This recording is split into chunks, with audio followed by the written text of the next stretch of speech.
presentation of Fox Sports. We are Baltimore. We are San Diego.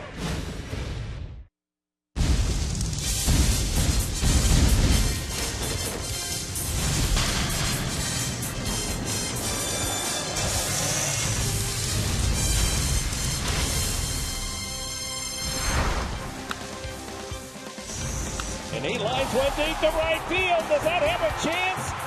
Yes! Home run! Spangenberg! A walk-off! Home run to win it 2-1. What a major league debut for the 23-year-old Corey Spangenberg. 2 games, 2 game winners, a 2-run single 2 games ago, and that home run last night. Whoa, my. And Seth Smith, success against Josh Coleman, but trying to break out of his longest slump of the season. 0-4-19 is tonight. As the Padres and Diamondbacks ready to go to work, it's the 3rd game of this 4-game series at beautiful Petco Park in downtown San Diego.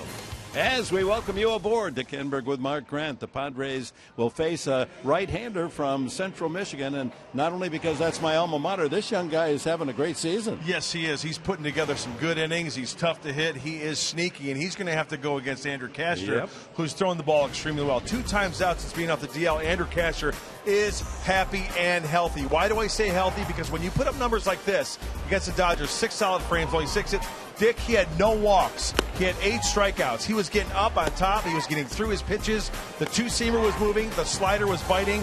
And this 15th start seems to be a good one for Andrew Castor because it'll be nice 3 in a row against these Diamondbacks before the Padres hit the road. Well, the Padres here on this homestand are 6-2, and of course 4 of those wins in the most dramatic of fashions, walk-off wins for the Padres. Will that wonderful magic continue tonight? We're about to find out.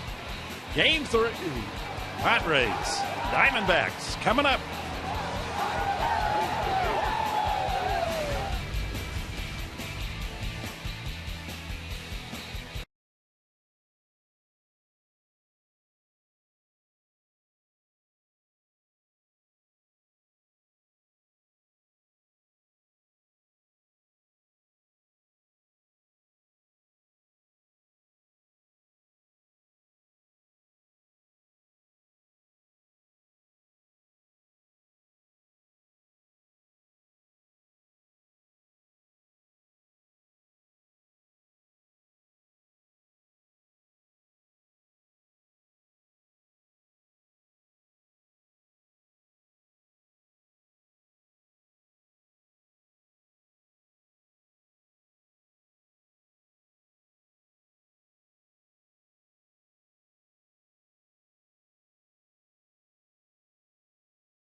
Go is brought to you by Petco, the power of together, and by your San Diego Lexus dealer.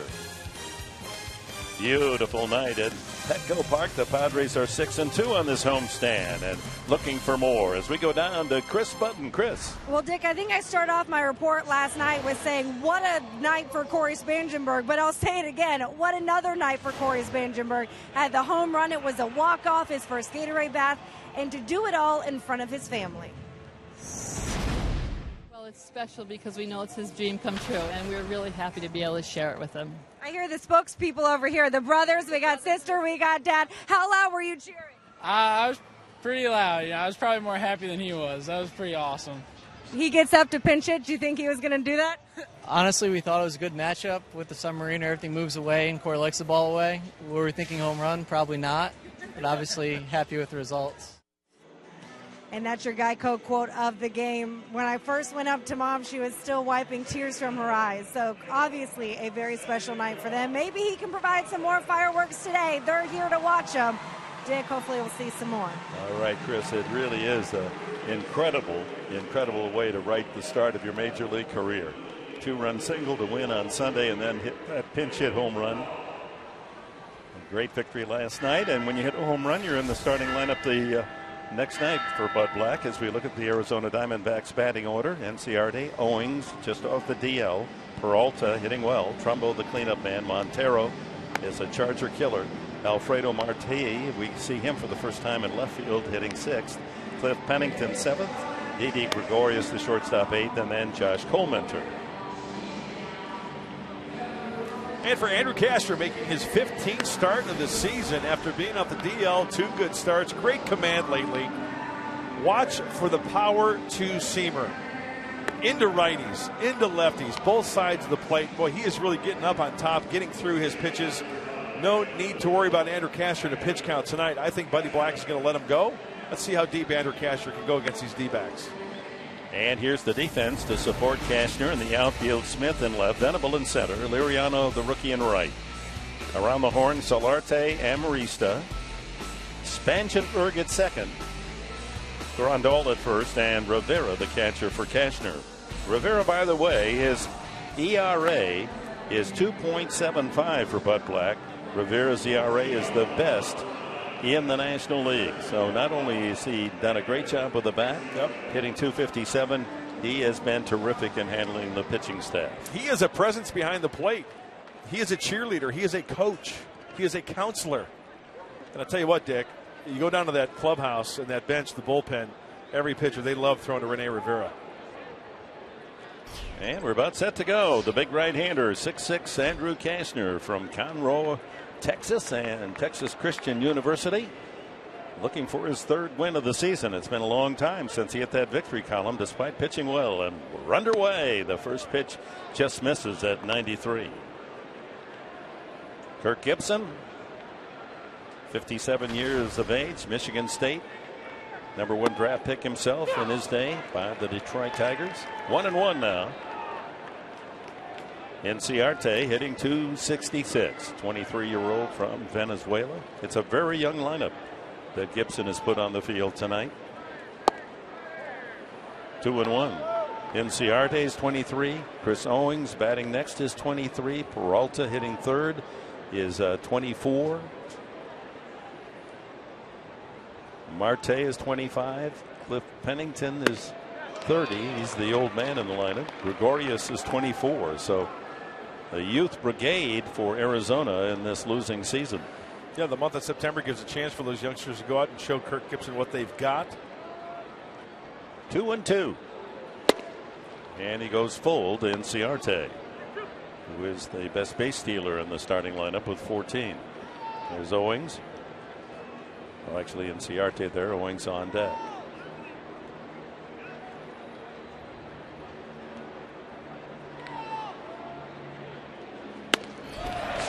Closing down with a fastball. Well, we talked about the 2-seam fastball from Andrew Cashner. Let's see out of the hand. Oh, that's the good old-fashioned 4-seam fastball right down the middle of the plate. And Enciarte is gone. That was a whisper before he pulled the trigger. He just challenged him. I like that. Here's Owings, the 23-year-old infielder from Gilbert, South Carolina. He's had some injury problems, back from a shoulder that put him on the DL. Solid average. And he lines a single to left field. Smith up with it, gets it in, and Owings with the first hit of the game. A line drive to left. Oh, so much for my prediction in the pregame show. Oh, that's right. There goes the no-hitter that you predicted. Oh, well, now you go for the victory in 3 in a row against these Diamondbacks. Hey, you mentioned it. Corey Spangenberg, a great 2 days in the big leagues at third base and with the bat. Now, what do you know? Back to his original position at second base. Let's see how he works around the second base bag. Jed Jerko given a night off. Here's David Peralta. He's shown a good stick in this series. Former pitcher in the St. Louis Cardinals organization for 3 years and always could swing the bat. And now a full-time major leaguer and hitting .292. That's leading all National League rookies. You got to love stories like that. Runner goes and a line drive, base hit, eludes Spangenberg and gets all the way through the gap. A bit misplayed by Liriano, and so running all the way in Ciarte, he scores, and into third is Peralta with a triple. Boy, how'd that ball get between the outfielders? Peralta's 9th triple of the season among the league leaders. I think maybe one of two things here. As the runner is going, boy, Peralta just smokes this ball. Now, Liriano, I don't know whether he thought, he came in. That's what it looked like. He looked like he came in, didn't realize that the ball was hit so hard as Owings is off and running. He almost came in at an angle towards the right center field gap rather than going back to try to cut that one off. And by that time, the ball had some fuzz on it. It was too late. And it splits Venable and Liriano for the triple. And going back to this run at home by Andrew Kastner, 15 consecutive games allowing 2 or less runs. Now, this is a startling opening inning for him. Already a run and a man at third and 1 out. The infield draws in. Mark Trumbo, the cleanup man. 0-2. Good catch made by a fan. First row of the second tier. Both balls hit on a line by Owens to left and Peralta skipping that one through the gap in right.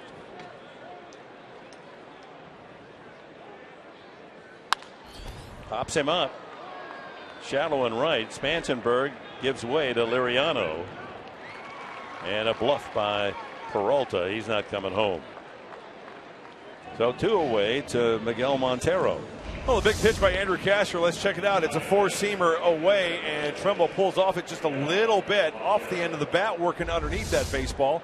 Hey, when you throw 93, 95, possibly 96 with that 4-seamer, it's really tough to get that top hand on it, worked underneath it for the easy fly ball. Well, here's the Padre nemesis. Miguel Montero had another RBI last night, hitting .370 against San Diego this year. There are his overall numbers. Tied now with Paul Goldschmidt with 69 RBIs. Infield can move back with 2 outs. He slaps that foul down into the souvenir section in that left field corner.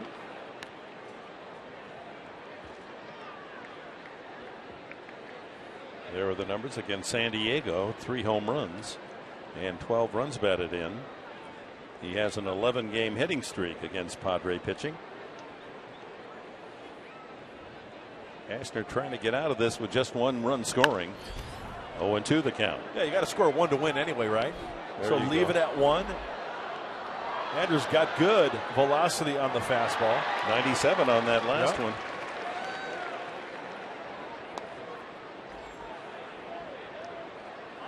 Good time for a punch out. Shaking off Rivera.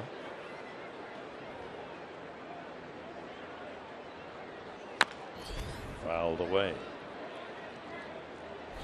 Well, Mark Grant, after this game, 11 games remaining at home here at Petco. I know, it's unbelievable when you take a look at the season how quickly the end sneaks up on you. Long road trip coming up. Be nice to win. Hey, let's face it, it'd be nice to win tonight and then try to sweep the Diamondbacks tomorrow, but can't look ahead. That's off the fist, not very high, so not a chance for Solarte to get there. I think that was the first breaking ball that Andrew Cashner has thrown in this game tonight. It's been 17 pitches so far for Andrew. Yeah, break it down early. Yeah, the fastball, the breaking ball, some off speed. We might see some changeups tonight from Andrew. Yeah, it looked as if Owings and Peralta were sitting on a fastball. Single, triple for the run. Peralta off base at third, and another foul by Montero, and another fastball. Andrew Cashner, lowest home earned run average since 2013. Last year and this year, third behind Fernandez in Miami and Kershaw up in LA, who allowed just one run last night and 3 hits as he won his 17th. Tyson Ross right behind Cashner. They like to pitch at Petco.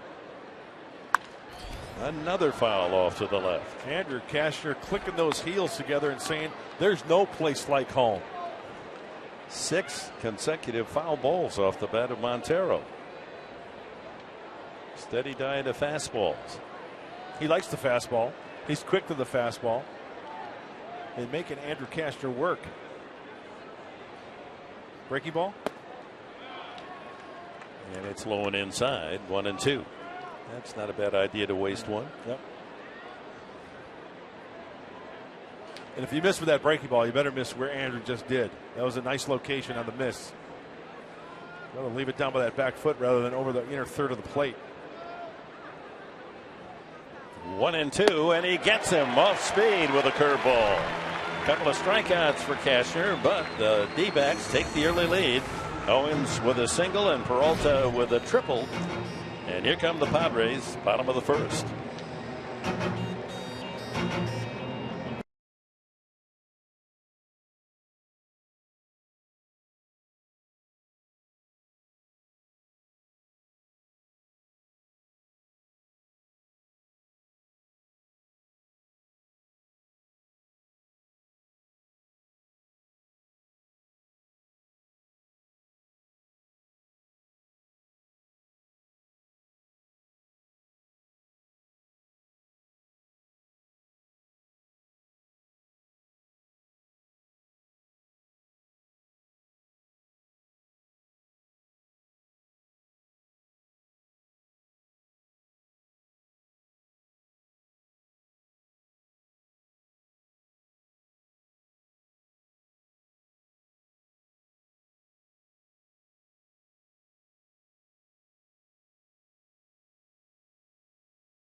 Pittsburgh, a walk-off home run to win it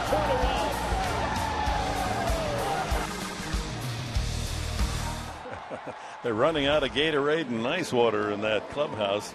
4 walk-off wins on this homestand, 6 games. Spanchenberg with the theatrics last night. He's hitting 8th tonight as we check the Padres lineup, brought to you by Toyota. Solarte and Marista 2nd, then Smith and Grandal. Rivera hits 5th. Will Venable 6th, then Reimer Liriano. 2 youngsters at the bottom of the order, Liriano and Spanchenberg, and Cashner. Against Josh Comenter, the 28-year-old right-hander. And the first pitch is swung on, and a base hit for right off the bat of Jan Solarte. Up with it quickly, Peralta. And Solarte gets the Padres going here in the bottom of the first inning. And clog up those base paths early against Comenter. He goes with the four-seamer. Even before we get a chance to go over the repertoire of the big right-hander. The fastball, changeup, curveball. Sometimes he'll cut that fastball. That's a great way to start. hunting the fastball early, jumping all over it. Well, Cole Mentor, the last 2 games, he's gone almost 15 innings, allowing only 1 run and 6 hits. Here's Amarista.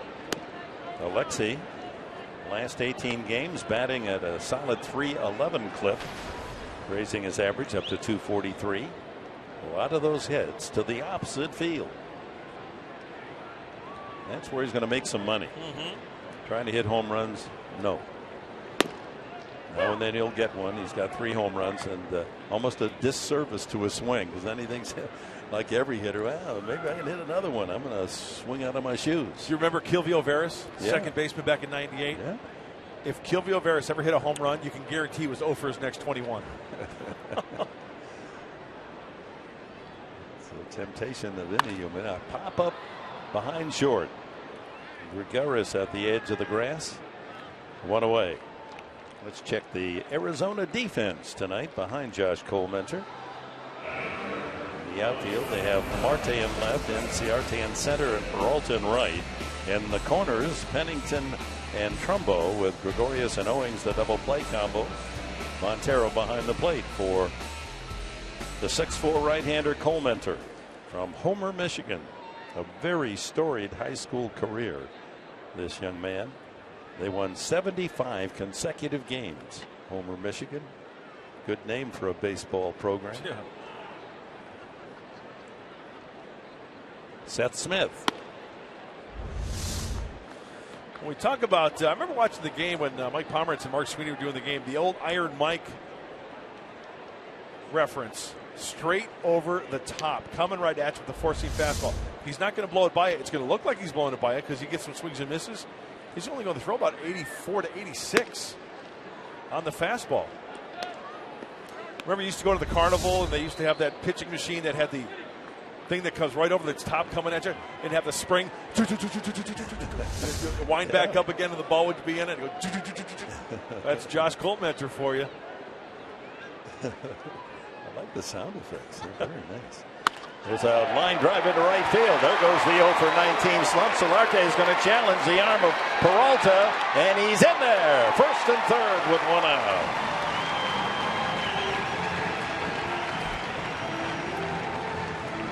And Padres trying to come right back after a 1-0 lead.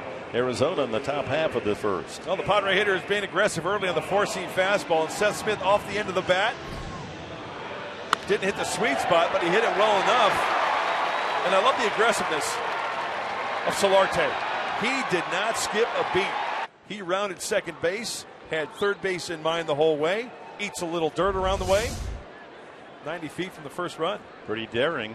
That ball got out to the right fielder Peralta in a hurry, but his throw was offline. So first and third, 1 out to Yasmani Grandal. Padres have a couple of wins, 3-1 and 2-1 against these D-backs in the series, but they've squeaked out the runs out of many opportunities. 3 for 21 runners in scoring position. Here they have a chance again.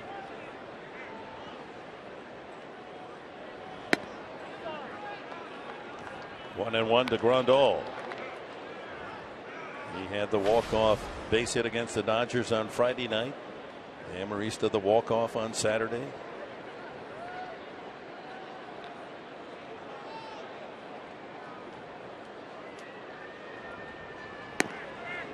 Bluff throw to third by Montero as the count goes 2-1.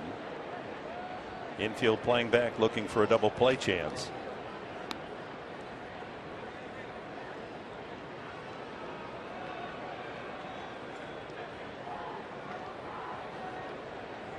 Grandal third on the club in RBIs with 35.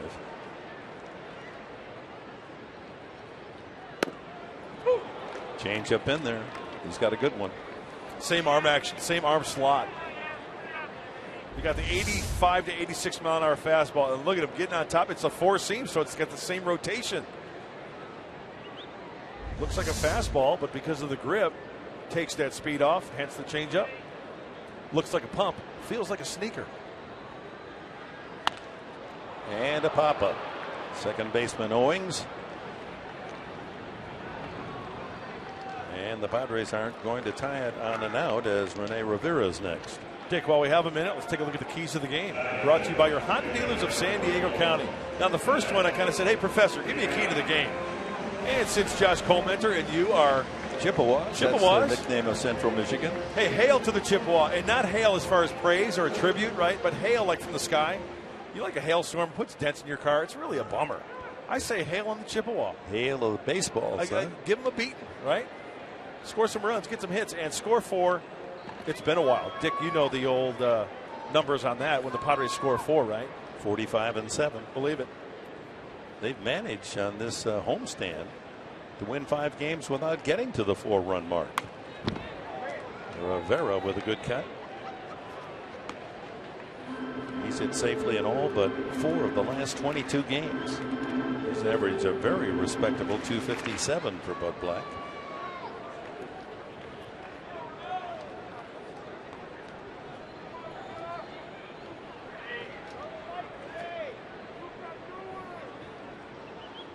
First and third now, 2 outs. And 2 strikes now on Rivera. So at 86 miles an hour, gets it in a good place under the hands. I've been writing down velocities from Josh Colementor. He's been anywhere from 83 to 86 on that 4-seam fastball. There you see. And low on the changeup. We just saw that changeup at 76.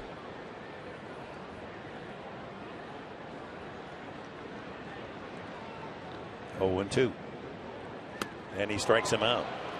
So that pattern continues. The Padres getting runners in scoring position with 1 out and can't deliver. Still 1-0 D-backs.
Welcome back. Let's take it back to last night. Corey Spangenberg's first career home run was a walk-off. It found the small little section there out in right field, the shortest area of Petco Park. So we got to thinking, what are some other memorable home runs, first home runs for the Padres? And we'll interrupt here. Just first ball swinging and the out. Solardi takes care of Alfredo Marte. Go ahead, Chris. Yeah, let's get back to it. Some notable home runs for some Padres. Yasmani Grandal became the first player in Major League Baseball to homer from both sides of the plate for his first career hits in the same game. Cameron Maybin, his first career home run was off Roger Clemens when he was just 20 years old. And then Tommy Medica had his last year. His was off Cliff Lee. And one little note that I think you'll like, Dick, I know you asked him about the ball off of his first hit, and he didn't get the ball. He did get the one last night. 2 season ticket holders caught it and gave it to him after the game. Oh, that's terrific. I'm sure he traded back something that was memorable for them as well. In fact, I heard one of the comments made by Spangenberg. He said, I'll give them more if they want it. So appreciative. Cashner 2-1 now on Cliff Pennington, with Didi Gregorius to hit next.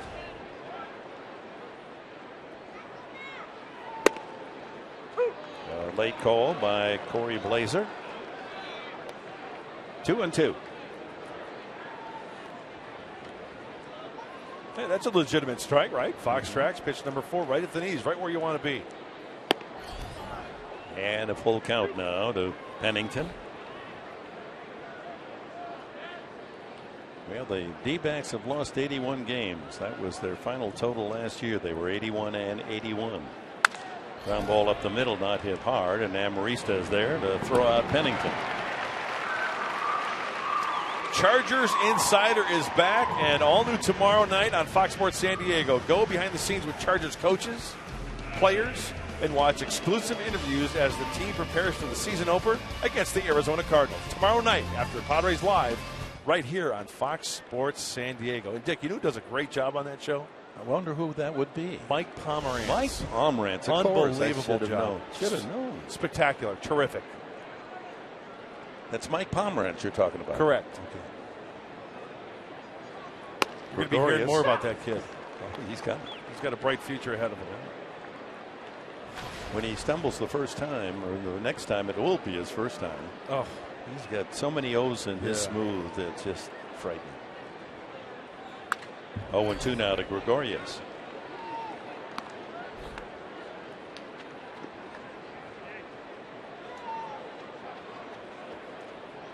Padres brain trust there with Bud Black. And he lifts that into shallow left. Amarista's calling as he backpedals. And a quick 1-2-3 inning. Andrew Kastner retires the side in order in the second. Corey Spangenberg.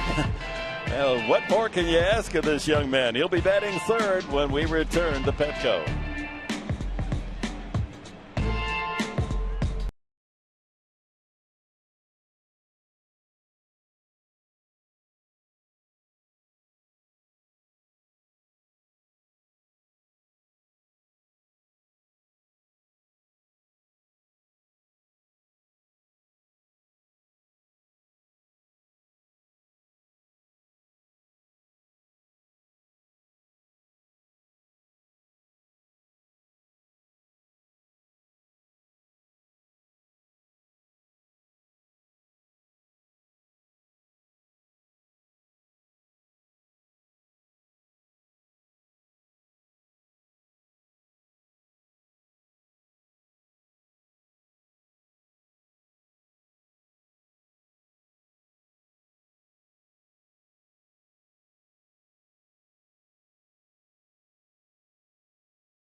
Liriano and then Spangenberg against Josh Colementor. Venable checking in at 220.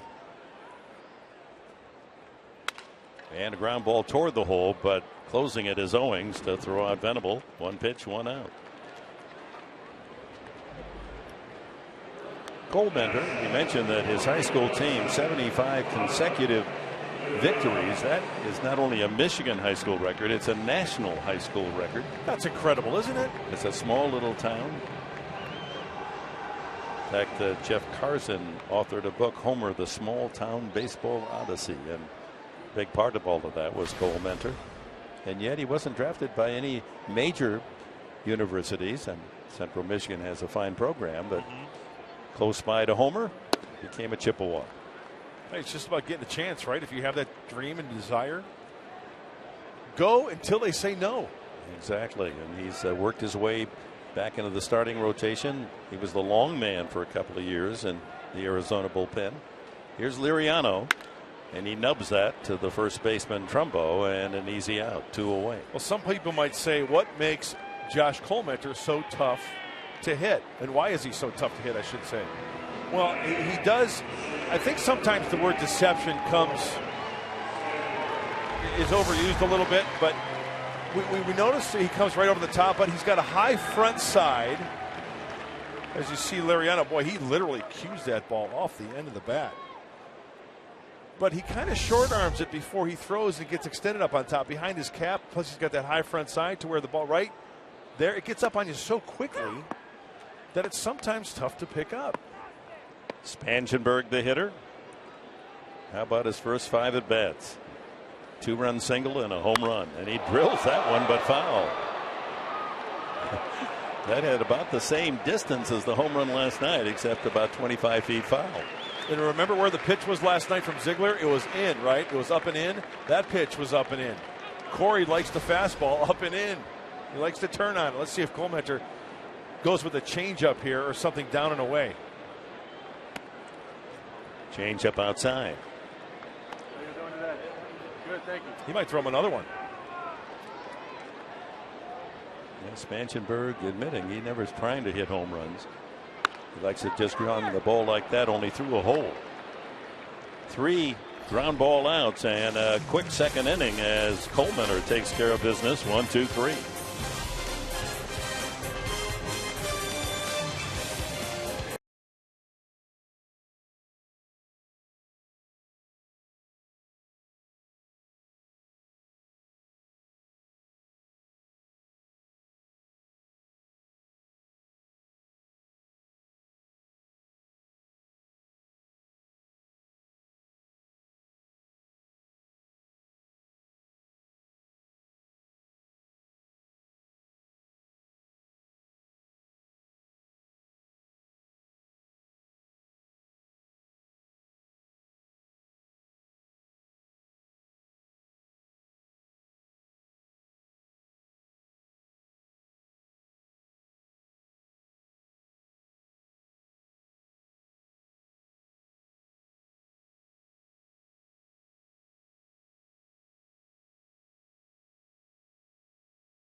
Ram trucks, and we're going to focus on Padres shortstop Alexei Amarista at the plate. On this play last night, it was in the 6th inning. David Peralta, look at how much ground he has to cover, Professor, there, and gets him by maybe a quarter of a step. Then Cliff Pennington. This ball almost hits the bag, but great concentration.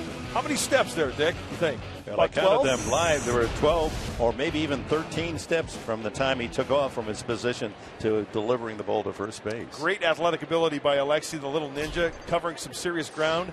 Not only gloving it, transfer, throwing with some fuzz on it, a strike, and picking up his pitcher last night. A great job at shortstop for Alexi. Done a great job filling in for Everett Cabrera. 1 strike to Colmeter, the pitcher leading off the third. 0-2. Breaking ball, weak swing. Inciarte and then Owings to follow. That was the slider. It's biting, isn't it, Dick? That's a good looking pitch. And 3 pitches, and Colmeter takes a seat. 3rd strikeout for Cashner. You always like to see the pitcher take care of the opposing pitcher, make short work, and he goes right after him with a 2-seam fastball. What would Ernie Harwell say on that one? Like a house standing like a house by the side of the road. That's right. The lovable Ernie Harwell. First time through the lineup, the Fox tracks. You take a look at the breakdown. Fastball 71% of the time. Breaking ball and off speed. Place and show. Inciarte struck out swinging to open the ball game.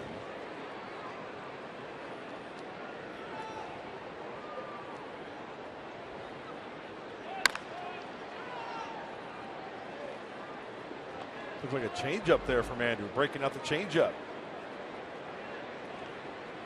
And mostly pitchers, especially like Andrew Castor, they're going to be fastball heavy.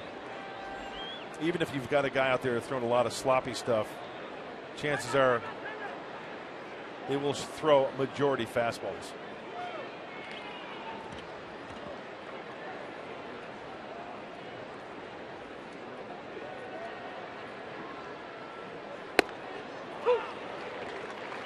One and 2 to Inciarte. This is a nasty pitch, folks. Left-handed hitter. Watch out. You really have to get that release point out in front and bury it inside. Look at. And the next delivery is shot out towards center field, and Venable able to make the catch for the 2nd out. His backside was moving towards the Padre dugout, and that ball came back in for the inside strike. Andrew's got the sweet Jerry curl working, it looks like, on the backside there. Little perm. What in the Bob Horner is going on? Yeah, that's sweet. Major League salad, huh? Oh, that's big league cabbage. I am jealous. 0-1. And a ground ball to Amarista. Fires across. Oh, that's another quick 1-2-3 inning for Kessler. He's retired 8 in a row.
Owings single and David Peralta's triple that trickled through the gap in right center field, giving the Arizona Diamondbacks their run in the first inning. We move forward to the fourth inning, or the last of the third.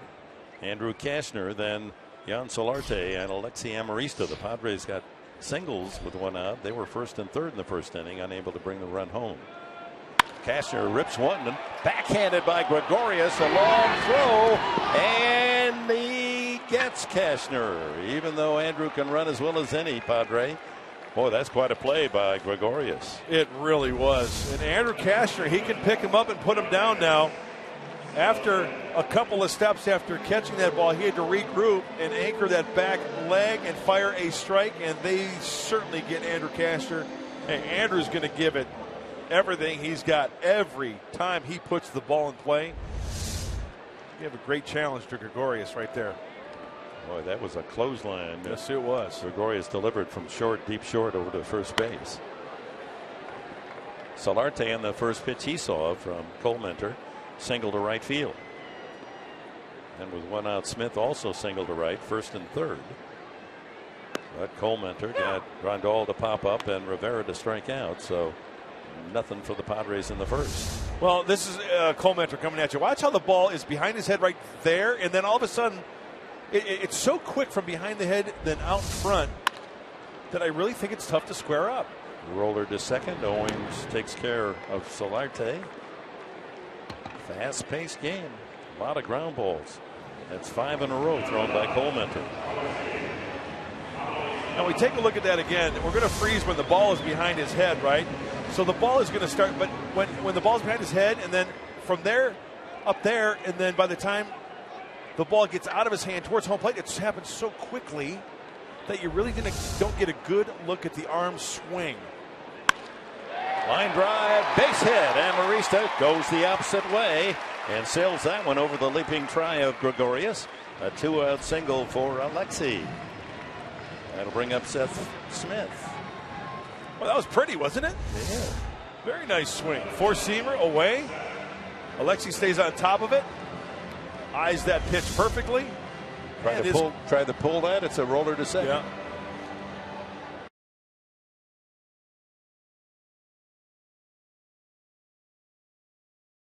Why?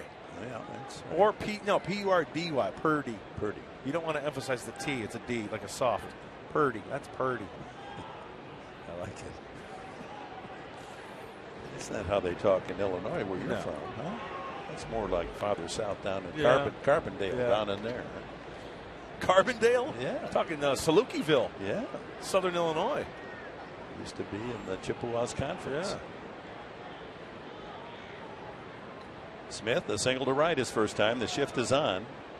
And the ball in the dirt. Montero, quick throw to first. And back with the dive is Solarte. Or Marista. Montero not afraid at all to throw to the bases. No hesitation. Quick feet, quick arm. Not only on the mound, but behind the plate. That's why you have to scamper back to the base if you're going to take a secondary lead and be aggressive with that secondary lead. If there's no action, quickly get back to the bag. Plate umpire Blazer trying to tell the scoreboard it's 1-0. No count up there at the moment.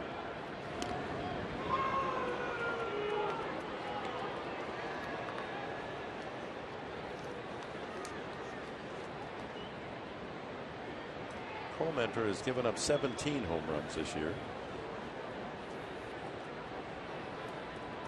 But on a nice run, 9-7 on the season. 3.94 ERA.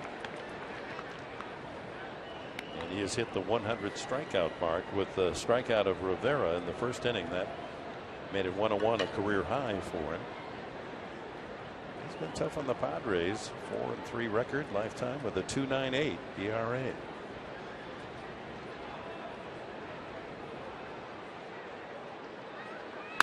Ground ball fair into the right field corner. Can Amarista score on it? Peralta digging it out. Here comes Amarista around third.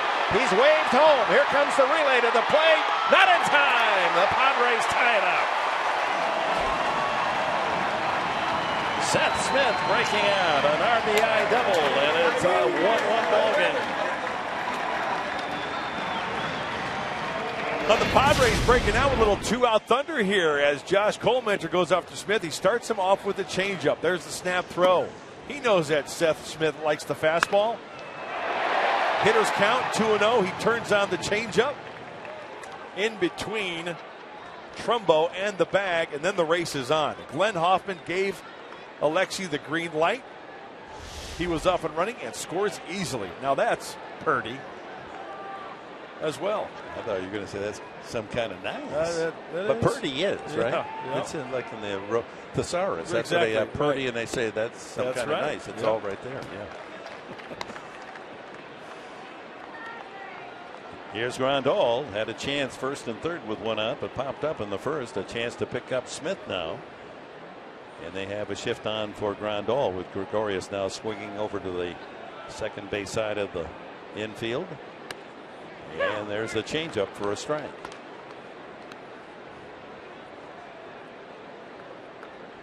One tie here in the bottom of the third. 2-out single Amarista, and Smith rides him home with that double into the right field corner.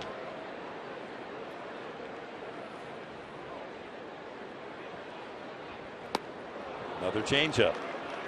1-2. That's a good one. It's a real good one. You think Smith was sitting on the changeup 2-0? You know, kind of looked at it. He messed with location on that. It looked like it was middle in. I don't think Colmentor wanted it there, wanted it down and away because that's where it's mostly effective to lefties. But with that swing, Dick, I wouldn't be surprised if Seth was looking for it. Chopper to the right side, and Owings there for the easy play. And the inning comes to an end, but the Padres tie it up. Single Amarista, double Seth Smith, and after three here at Petco, the Diamondbacks won and the Padres won.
Hashtag SD fan photo. Chance to have it shown in our telecast, brought to you by AT&T.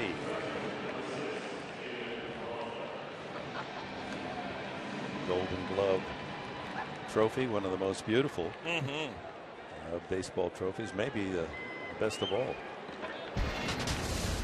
Top of the fourth, Cashner back even, 1-1. Peralta, Trumbo, and Montero for Arizona. Peralta with the RBI triple his first time up. Quite a story. Pitcher in the St. Louis Cardinals organization had nothing but problems, as we first tell you about our top tier player profile, brought to you by Arco. And Peralta, first in the National League among rookies with a .292 batting average. First in slugging percentage, and he's added with that triple tonight. He had a lot of problems with shoulder and arm, and so had to give up pitching, and in 2011 reinvented himself as a hitter. And he started at Rio Grande Valley in the Independent North American Baseball League. And then in 2012 he stayed in the independent baseball at Wichita, and then was signed by the D-backs. High fly ball, center field. Venable coming in, and there's one away. That's 9 straight, retired by Cashner. And here he is in the big leagues, creating quite a fuss with the Arizona Diamondbacks. He's got a great swing. Absolutely. It's a great story. And Mark Sweeney, those are the kind of kids you kind of root for, right? They are, and especially persevering through that and making that adjustment in the middle of the game and going into and for your passion of being a position player and then producing at the big league level like he has been. It's a phenomenal story. High pop up off the bat of Mark Trumbo. Second baseman Spangenberg calls off Grandal. 2 away. Both teams first ball hunting, a fast-paced game. Well, Mark Sweeney, you and Mike Pomerantz did the games over in the desert when the Padres were over there playing the Diamondbacks. Any type of different plan against Josh Collmenter this time around? No, I think they're going to start looking for that changeup in the hitters' counts, and what I mean about that is just pitching backwards, and that's what Josh Collmenter did. But he also got the Padres to be a little less aggressive on his four-seam fastball. You have to still hit the fastball, but just try to shift the fields as much as possible. Here's Montero, struck out swinging the first time, and a big hack there. Guys, so many times, sorry, Dick, so many times we talk about shifting the field. It's basically just instead of playing pull, and you don't want to hit that changeup into the seats for a strike, you want to put that in place. So you'll take the fastball away to left center if you're a left-handed hitter, and then you'll end up pulling that changeup just like Seth Smith did down the line, and you'll keep it fair. That makes sense. Quick slider strike on Montero. 0-2 now the count. And Montero trying to slow down the pace of Cashner. Steps out of the batter's box.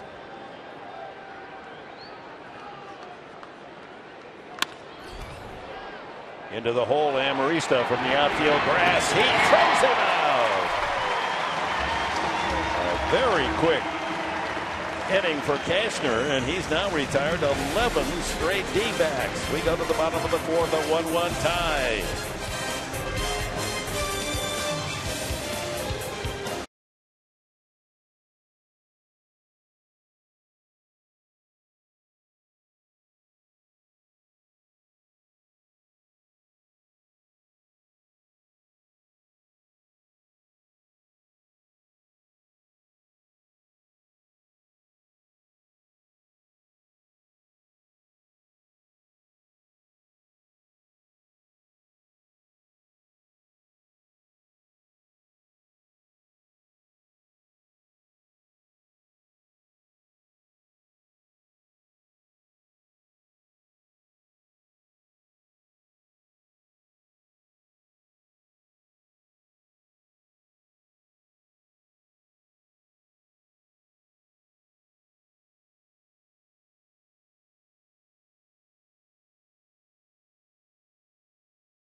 At other action in the NL West at Coors Field today, Nolan Arenado found the home run distance against the Giants on the way to a Colorado win over San Francisco 9-2. Dodgers a chance to improve their lead, first place, but in the 14th inning, Anibal Cabrera into the bullpen and an 8-5 victory for the Washington Nationals. So both NL West leaders, the Dodgers ahead of the Giants by 3 at the start tonight.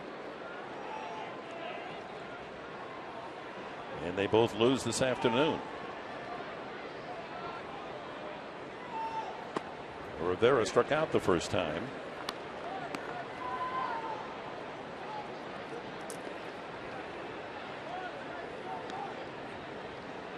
And woe is me, Milwaukee fans are crying. They lose again to the Cubs 6-2 today. They've lost 8 in a row since they left here. Well, bad timing. Padres started it. Yeah, exactly. Winning 2 out of 3.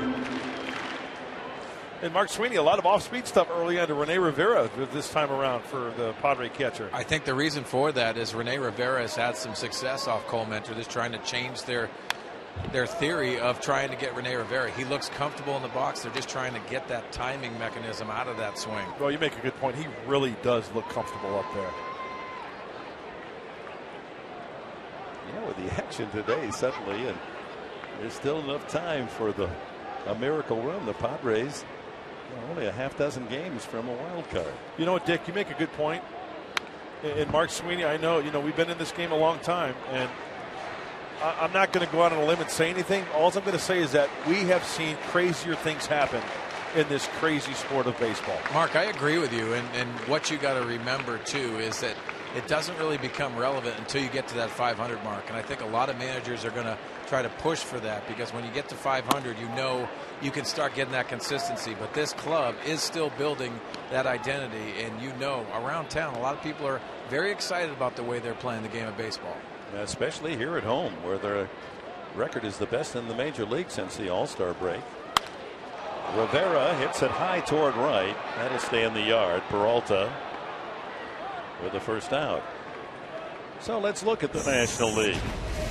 Division leaders, Washington by 7 over Atlanta. St. Louis now has gone from second and vaulted into first place by 3 over Milwaukee, and the Dodgers lead over San Francisco's at 2.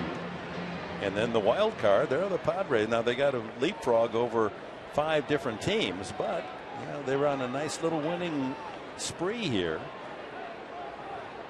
Yeah, right. It's just a matter of worrying about your own matters in your own house, right? Taking a game at a time. And I'm going to throw out so many cliches. Play them one at a time. I like it. I was just trying to get something up in the zone and hit. Sometimes you win, sometimes you lose, sometimes it rains. And that's baseball. That's right. Mark Sweeney, what do you think of that? I'm just waiting for the list to end. 2-0 to Venable. And that ball in there for a strike. Well, the Padres, the key for them is to win on the road, something that has been difficult for them all season long. Home record is fantastic, 40-29. And since June 29th, they're 21-6. Since the All-Star break here at Petco, they're 16-4, best in the big leagues. The young blood, new faces, energy. Now, will that carry over on the road?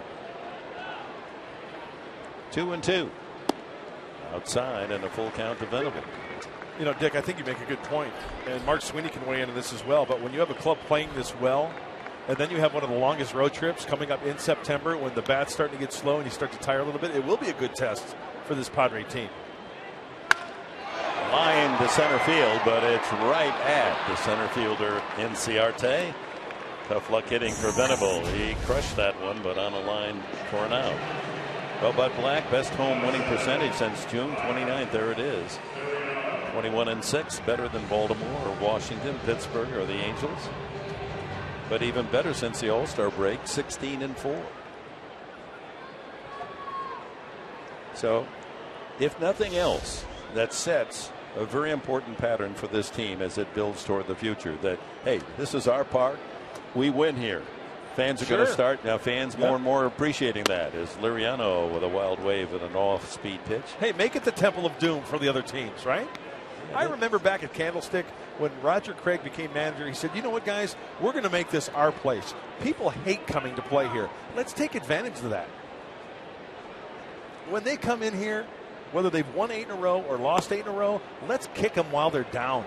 Well, and in the last few years, we all know there have been hitters here. They're no longer wearing Padre uniforms who say, just you can't win here. I can't hit here. A ball won't fly out of here. Well, the opponents don't have a problem doing it, right? Yeah. So make that the Padre advantage. Exactly. And, of course, the pitching has been so solid all season. High fly ball. That jumped off the bat of Liriano. Look how high that is, and still carried to the warning path in center field. Just missed that from sending it out of the ballpark. Still tied after 4 at Petco.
Diego brought to you by Sequan. Real friendly and real close. By Jack in the Box. Try Jack's Spicy Chicken Club Combo, just $4.99 plus tax. And by the Aramco Group. Purchase, refinance, and reverse. Visit us at aramco.biz.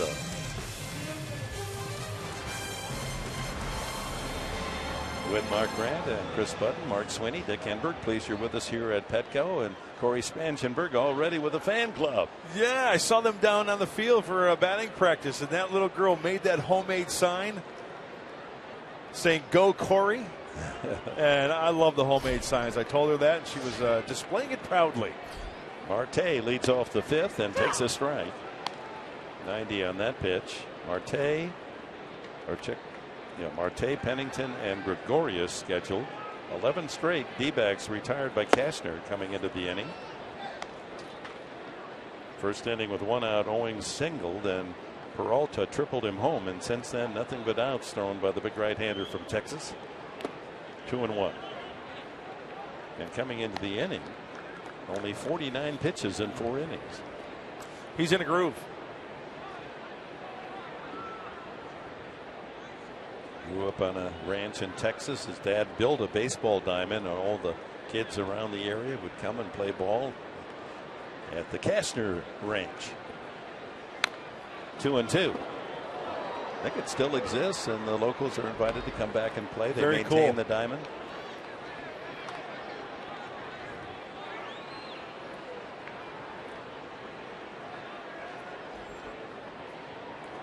Two and two to Marte.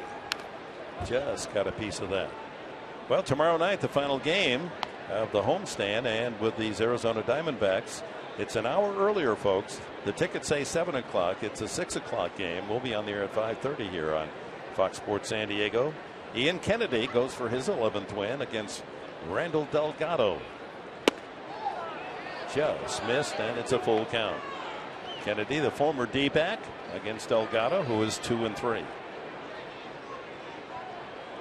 It's going to be another good one, huh? Absolutely. Hope to see you out here. Petco to send off the Padres. And a walk, the first of the game for Cashner. The leadoff man Marte is aboard. Well, Mark Sweeney, even though Andrew Cashner leads off with the walk there in this 5th inning, it looks like he's staying out of the heart of the plate. He has good movement to both sides of the plate. Yeah, I think a big thing of Andrew Cashner and watching him and not knowing mechanics of a pitcher, I love the mentality that he has. And you can see just the rhythm that he's got going on tonight. In his second start, that's exactly what he had against the Los Angeles Dodgers. He wanted to get into that sooner tonight, and it looks like he has done that. Pennington, first ball swinging, clips it back on the screen. Switch hitter batting .250 from the left side. More opportunities hitting left-handed. Generally the pattern. .282 right-handed, but only 39 at bats.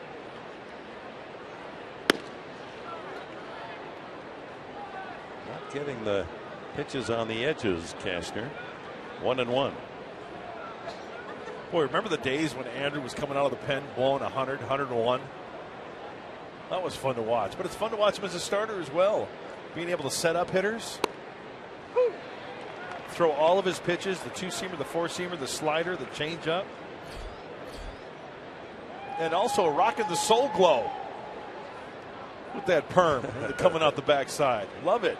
15-mile-an-hour difference in his pitches. 97 on the fastball, 82 on the slider.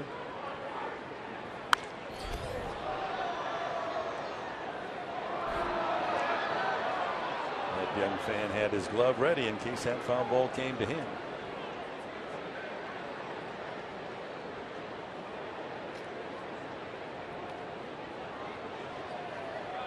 Let's see righty on lefty here. Maybe a changeup. Maybe that 2-seamer to bring it back in. That's the thing about Andrew Cashner, guys, that he can do so many things with that arsenal of his. Just when you think he's going to throw the changeup, he'll bang that 2-seamer into the lefty. Just when you think it's the 2-seamer, he'll throw the 4-seamer up and away, swing and a miss. Sinker away. And foul back.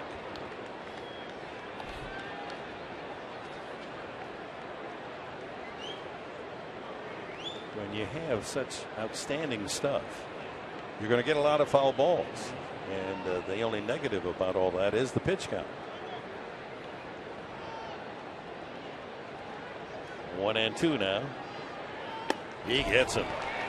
95 challenges him inside. Number 4 in the strikeout column for Cashner.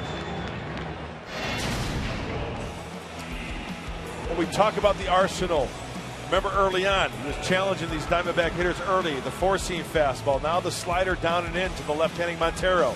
There's the 2-seamer to the righty. Got Cole Mentor looking. And then we saw that last strikeout to Cliff Pennington.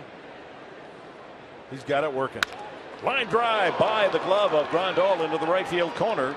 Marte is off and running, and Liriano slow to get to the ball. We're going to have a play at the plate here. No, they hold the runner at third as the relay actually had misfired as Liriano overshot the relay man, but fortunately they hold up. Marte at third. First pitch changeup from Andrew Cashner. And Gregorius, that's almost a case of maybe speeding up his bat because that pitch caught too much of the plate, just out of the reach of Yasmani, and then everybody is off to the races. Glenn Sherlock is waving him, and then all of a sudden, last second, he puts on the brakes. He did have to hesitate a step because that line drive was right at Grandal, or just out of his reach. So second and third with one out as the D-backs trying to reclaim the lead. Here's Coleman, infield in. Ground ball to second. He's coming. Here's the throw to the plate by Spangenberg. Safe. Boy, Marte got a great break. And that's the disadvantage with the new rule. The catcher has to stay out in front of home plate. And by the time he catches it and swings to make the tag, normally that runner doesn't score. But you see where Rivera is. Oh! Yeah, he may have gotten him. Hey, Renee. The lead foot doesn't hit the base, I don't think. No. That's right. It's the back leg that he tags. You're absolutely right, Dick. And I think Bud Black has a pretty good case here. You know, Corey made a great throw. It was on the third base side. And you know what? If he tags him right there, you're right. The front foot did not touch home plate. The lead foot did not touch home plate. Does he get him on the back foot before? Yeah. The back foot came across the plate. It didn't appear that he did. So that's going to be a good one to challenge. And of course, you can't see home plate there, so that makes it difficult. If you had a top view looking down, would help. And apparently, New York does have that. Oh, I love it when they play it on the big screen. The crowd gets into it. So the calling umpire behind home plate, Corey Blazer, along with crew chief Jim Joyce on the right, on the headsets to New York as they review it. So either the Diamondbacks have taken a 2-1 lead, or there are 2 outs, and Coleman and Gregorius will be at the corners. Good play, Spangenberg. Good tag, Rivera. It's one of those cases where the slide had the lead leg in the air. That did not hit home plate. Now, did he get the tag on the back leg before that foot made the slide across the Pentagon? Hey, Mark Sweeney, as a fan, from your vantage point, what do you think? Well, from the eye, you could see. I couldn't really see the plate itself, but I think he was blocked off, especially with that tag on the back leg of the slide. It didn't really look very comfortable from over here, but the reaction of Rene Rivera told the story to me. Yeah. And you know what, Mark and Dick, Rene played that perfectly. According to the rules, he gave the runner a lane. It was a nice throw from Corey on the third base side of home plate, enabling him to carry that momentum of the throw down for the tag.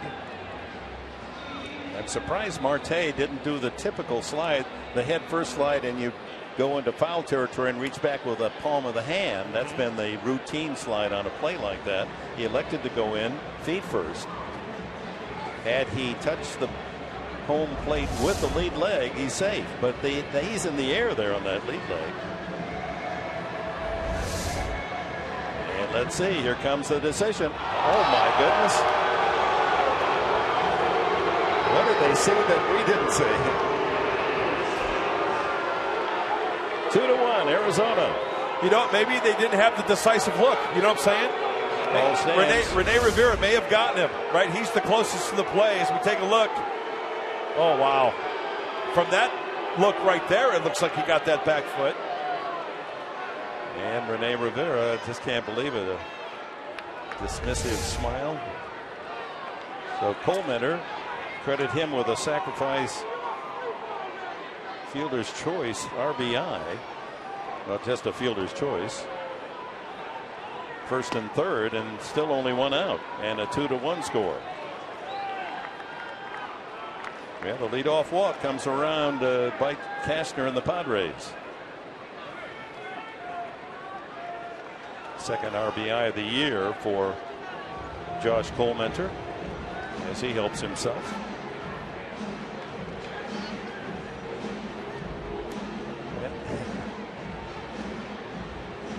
So what do you think, Professor? Well, you know what I feel about the replay, the whole process. But the other rule in trying to prevent the drastic collisions that baseball has had, call it the Buster Posey rule, we've put the catcher at such a disadvantage. It's got to change. That you can't force him to be so far in front of the plate, then have to make a tag like a second baseman or a shortstop. Right. He should be able to lean into that runner. But, hey, it's almost like enter at your own risk, right? It's like going to the haunted house on Halloween. If you want to be a catcher, hey. Ground ball. There's another play at the plate. Grandal's throw. Now the rundown. Oh, no! Throws it into left field. Gregorius scores. It's 3-1. Rivera throws the ball away, and now the D-backs have a 3-1 lead. Oh my.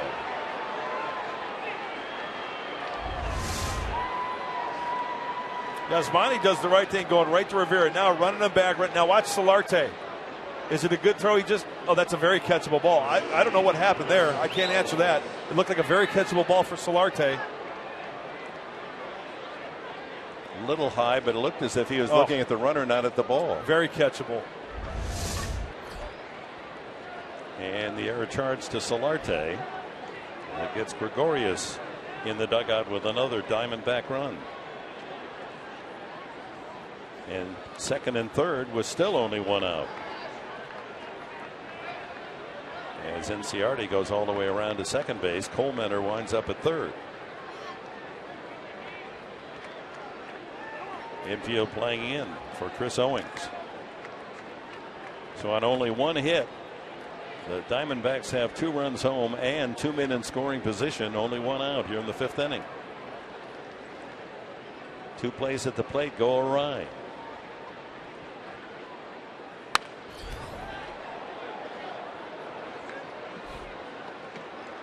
One and one to Owings.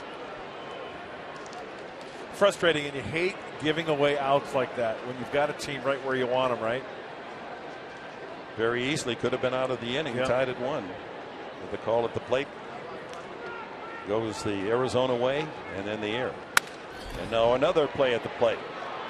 Amarista now will go to first, and another run score. So 3-run score on 1 hit here in the Diamondback 5th inning. Hey, runner goes back. That was interference. Oh. Runner interfered with Alexi. Alexi charging into the path of the runner. The runner has to give way to the defensive player. This could be a break for the Padres. Absolutely. The runner from second to third is out, and the runner goes back to third base. There it is right there. Interference. The infielder always has the lane, always has the right to the path of the baseball that's hit. Interference right there. The umpire at second base, Marvin Hudson, was all over it. Kirk Gibson is going to go out and check with that second base umpire, Hudson.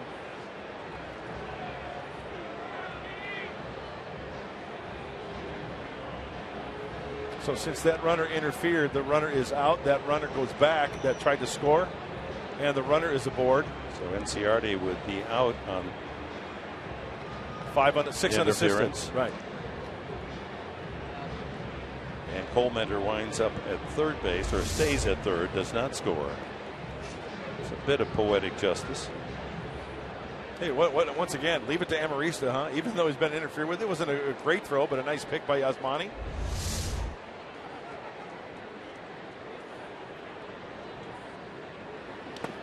In the dirt to Peralta. You know, guys, you look at that play, and Inciarte actually paused, and as a runner, you try to disrupt it as much as you can and look normal, but he did it. He interrupted Amarista coming in for that baseball. I think if he got in front of that runner, he probably would have thrown home to get Coleman. Right. Line drive. Whoa, that almost hit the runner at third. Cole Mentor saying, I'm not used to dodging drives like that. First and third, 2 outs now here in the 5th inning. Peralta an RBI triple and a fly to center. 2-1. You know, it's always a good rule of thumb to go over this. Remember, interference is when a runner interferes with an infielder trying to make a play. Obstruction is when a runner is prevented to go to the next base by an infielder. Or any defensive player. Right.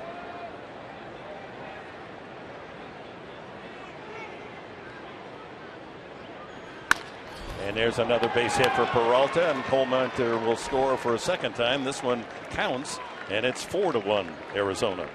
Boy, Peralta is a tough out.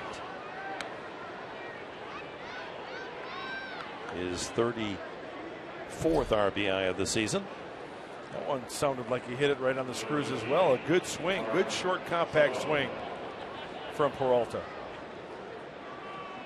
8th man to bat in the inning, Mark Trumbo. That'll be an unearned run.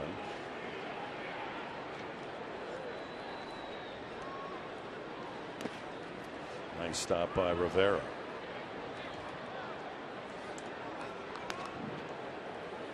Take a look at the arsenal from right-hander Andrew Kashner. Fastball just under 60% at 59. The breaking ball 26, and the changeup comes in third place at 15.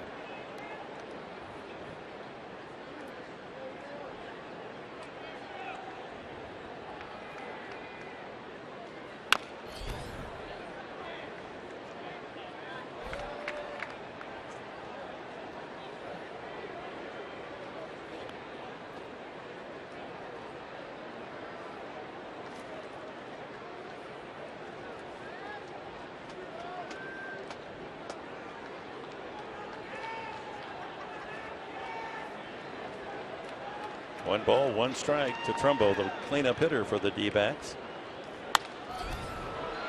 That one's near the box seat railing and will sail back away from Grandal.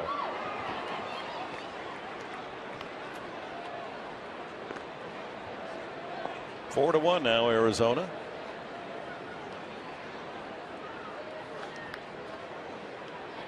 Depending how, at this point, only one of the 3 runs is earned. Cashner's string, if it's important at all, still alive in terms of allowing 2 runs, earned runs or less. And a weak swing and a miss. Trumbo goes down. But a tough inning for Andrew Cashner and the Padres as the D-backs get 3 runs on only 2 hits and a big error.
Start talking about the awards, and the last pitchers to get the MVP are pretty impressive names. And if you look at Clayton Kershaw and his body of work this year, he sticks out as one of those guys that's the most valuable guy on his club.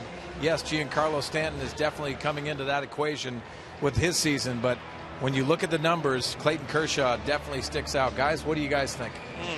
Well, Giancarlo Stanton, 35 homers, 100 RBIs, only the 2nd time in Miami Marlin history that has happened. You have to go back to Gary Sheffield to do that. Big numbers already for an everyday player, Stanton. And back to your point earlier, Mark Sweeney, that the pitchers have their most valuable award. That's the Cy Young. And should the MVP go to a day-to-day player? As Spangenberg down on the count, 2 strikes, leading off the bottom of the 5th. David, where's the big stick? Stanton leading in home runs over Anthony Rizzo with 30. Rizzo banged up, however. They say he's going to be out a week. When you look at those numbers for Kershaw and you look at the company that he had, boy, Vida Blue, Roger Clemens. Kershaw last night. Justin Verlander, my goodness.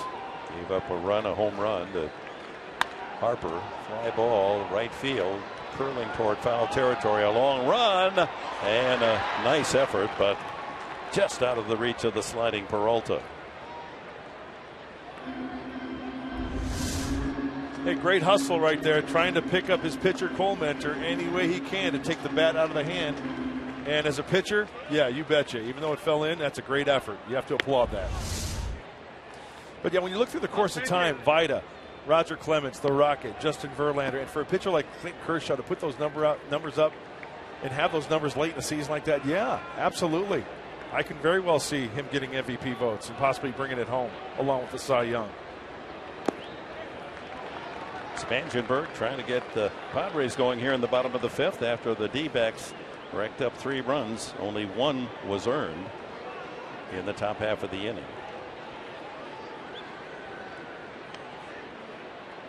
And he goes down swinging. And for Coleman, only a second strikeout. He went with the changeup. A great movement away, as you see out of the hand. It kind of turns it over a little bit as well. So the movement and the speed gets Corey Spangenberg down swinging. Andrew Cashner hit the ball deep into the hole at short, and a good play by Gregorius to deny him a hit back in the third inning.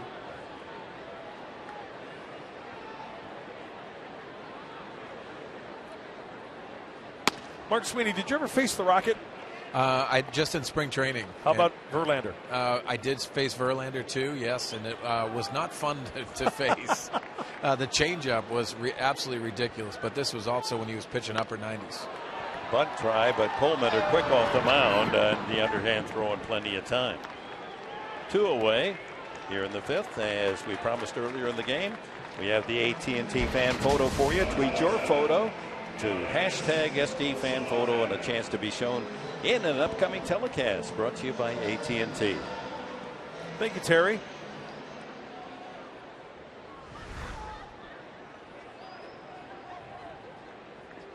Top of the order, Jan Solarte, a single and a ground out to second. You know, every time I hear Vida Blue's name, I think of a great line Buddy Black had when we were in New York. And he said, what's your favorite? I asked him, what's your favorite headline of the New York Post in the sports page? He goes, Yanks sweep, Royals black and blue. Because Vida started for the Royals, and so did Buddy, and they just got swept. That's a great headline. Fly ball to right, Solarte out, and the Padres as they go in order for the second straight inning. It remains 4-1.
The Diamondbacks take advantage of a Padre error and score 2 unearned runs in the 5th inning to create a 4-1 advantage as we go to the top of the 6th inning. It'll be Montero, Marte, and Pennington. Yeah, let's not forget what happened that last half inning. You know, how many were there? 3 ground balls on the infield. 1 was a broken bat, maybe 2. Just couldn't execute the rundown. And hey, those things happen. We know that. But Andrew Cashner made some good pitches to keep the ball on the infield. You could make a very good case for no run scoring. The challenge and the replay. Montero rolls right over the bag, and an easy unassisted put out for Yasmani Grandal. Time now to check the Cholula Flamethrower. And for Andrew Kashner, 97. And Mark Sweeney, what's that? That is absolute hot sauce. Believe that. Do you guys know where we can find a fish taco? Give me a sec. Oh, there it is. Right up there. Love fish tacos. Oh. Love hot sauce.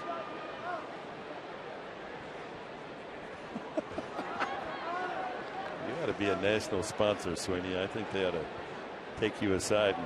Hey, I picture a UPS truck pulling up to the Sweeney household and with a dolly in a big box. It's just vibrating in heat. It's just vibrating. Alfredo Marte is fouled out. He started that last inning, a leadoff walk, and it paid off for the Diamondbacks, as so often it does. 1-1 the count. That one sails over near Mark Sweeney, behind the dugout of the Padres. Often those will kick right back to the man in the front row.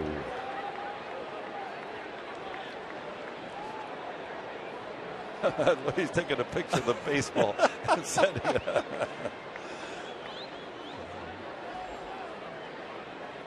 Should take one of himself holding the ball, shouldn't he? Right fielder Liriano toward the line and makes the catch, and Marte is gone. Saturday, it's a full day of Major League action, beginning with the Giants taking on the Tigers. That game starts at 9:30 a.m. Pacific on Fox. Then catch our Padres. They take on the Rockies starting at 4:30 p.m. Pacific right here on Fox Sports San Diego. Baseball on Fox. Get your baseball fix on Fox. Did you copyright that? You should. It's a good idea, yeah. Oh, look, the guy's going to steal his baseball and go home. 2 outs. Cliff Pennington in that 3-run 5th inning struck out. He's also grounded to short.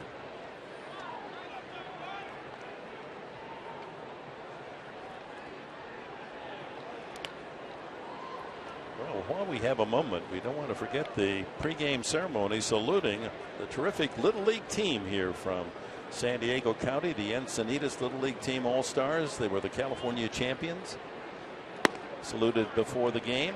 Yeah, they came just 1 win away from going to Williamsport, the Las Vegas team beating them, and then Las Vegas went all the way to the national finals. Yeah, they had a nice run, didn't they? But Encinitas gave them all they could handle. So congratulations, you young guys from Encinitas Little League. Look forward to that team being outstanding again next year. 3-1 now. Pennington. High pop up left side. Amarista calling. And Andrew Kashner bounces back with a 1-2-3 6th inning. The Padres in the bottom half of the inning will lead it off with a let's see Amarista.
the ball game. Then after Chargers Insider, don't miss an all-new episode of Aztec Football. Rocky Long on Fox Sports San Diego. This week, Coach Long previews the upcoming North Carolina game, and safeties coach Danny Gonzalez gets mic'd up in practice. We'll take you into the huddle and inside the locker room on game day. Tomorrow night, after Chargers Insider, after Padres and D-backs here on Fox Sports San Diego. Guys, Chris Budden does a great job on that show. Alexi Amarista has a single and scored the Padre run in the third inning. Came home on Smith's double. Who hosts that show, Mark Sweeney? Chris Budden. Oh, Chris She Budden. does a great job on that. You got to tune in. It's awesome. The best. The inside to Amarista, 2-1. Amarista, Smith, and Grandal against Josh Colemeter. With a 4-1 lead, he's allowed 4 hits. 1 extra base hit. Smith's double to knock in the run. Oh, he floats one up there for a strike. 2-2. Well, Andrew Kastner pitched well, 6 innings, allowed only 4 hits, 2 unearned runs, and 2 earned. Ground ball into right field for a base hit. Amarista has his second knock. That sets the table as he opens the 6th inning with a single. Brings up Seth Smith.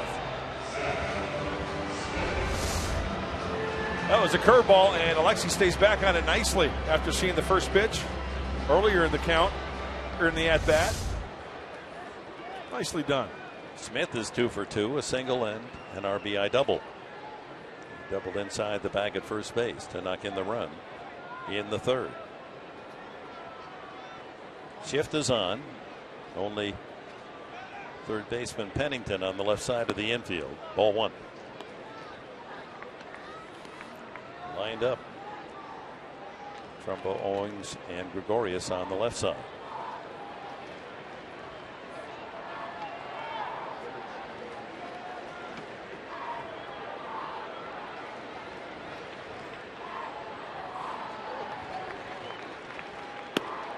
Two and 0. Smith, a patient hitter, leaves the club and walks. 62 free tickets on the season. You know, guys, you look at this scenario, and Seth Smith has been in this already because he stays in the strike zone. Now he's in a position where he can sit on a particular pitch, and even if it's a strike, it's still to his benefit. He's got everything on his side. Remember, I think last at-bat, Mark, on that double, it was a 2-0 changeup that Colemeter threw him. Let's see what he throws him here. Well, you can see he's just fading that fastball off the plate. Now he's set him up where he's just already saw that 2 curveballs to Amarista previously, so that has to be in his mind too. He can still sit soft and be successful. Looks like it's going to be a fastball in here. And a shot to second, but the shift pays off. A double play. Oh my. Hit hard, and that's where the shift pays the dividends. Normally that ball might be in right field. 4-6-3 on the double play. Yeah, nothing you can do there. Seth Smith got the 2-0 fastball. Boy, even though Colemeter misses with location, he wanted to bury it inside. It leaked over the heart of the plate. And the old one-hopper. Gregorius, who was playing over on the second base side, had to scramble back to cover and makes a strong throw to complete the double killing. Grandal popped to second, grounded to second. Both times with men in scoring position. Still shift on the right side there. 3 Diamondbacks against Grandal. 2-0, the changeup outside. Only 70 pitches for Colemeter with 2 outs in the 6th. Alan Trammell there. Terrific interview with Alan Trammell on the pregame show. Thank you. He's one of the best. Isn't he? Yeah. I know that term is thrown around quite a bit. You know, you talk about people, oh, he's the best. Well, you know, there's a lot of good people in baseball. But I'll tell you what, Alan Trammell, for the star power that he had in his career, the career that he had, and the humility that guy possesses and how he treats other people, he is one of the top 5 in this game of baseball. San Diego native, true to his home city, even though he's a Arizona Diamondback and the top lieutenant for Kirk Gibson. Can't say enough about Tram. Guys, first-class individual, also a great teacher, passion for the game, and longevity in the game of baseball. 3-1 pitch. You got a changeup, and Grandal way out in front. Yeah, and you know what? I know I've mentioned this before, Dick and Mark, but if you want to do a little research, just hop on baseballreference.com. Check out the career numbers for Alan Trammell as compared to other shortstops in the big leagues. You will be surprised. And ball 4. That's the first walk of the night from Coleman. And with 2 outs brings up Rene Rivera. Coleman mad at himself to lose the hitter. Heaviest workload for the right-hander Coleman in the 4th with 16. Hopefully the Padres can get something going here with 2 outs in the 6th. Right-handed hitting Rivera, and Coleman has been eating up right-handed batters all season long, allowing only a .219 average. Rivera struck out and flying to right.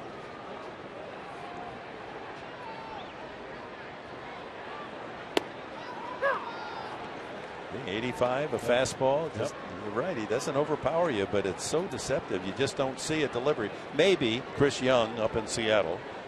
He comes over the top, but not many have that delivery.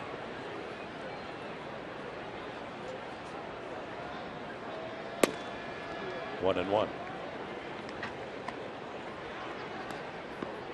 It's the old tomahawk practice.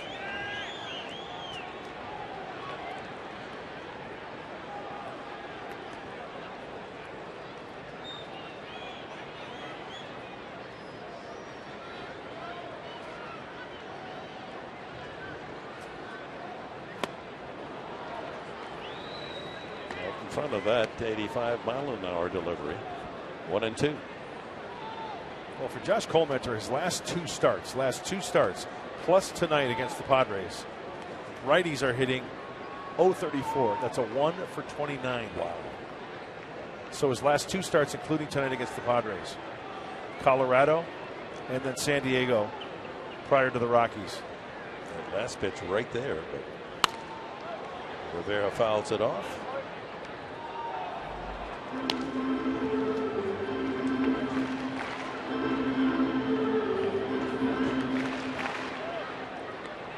Castner has worked 6 innings. We'll see whether or not he'll come out for the 7th. Seems to be studying his notes as to the hitters he might face. Gregorius, Coleman are scheduled, and then Inciarte.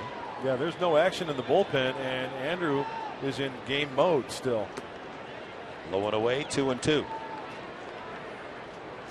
All's quiet in the Padre pen. A little busier out there. 1, 2, 3, 4, 5, 6, 7, 8. That includes a catcher, and well, no, there's 3 more over there on the right. Best bullpen you're looking out at there. First in the National League, 2.52 ERA. Sorry about it. Line drive hooking into the left field area, but foul. Got a lot of it.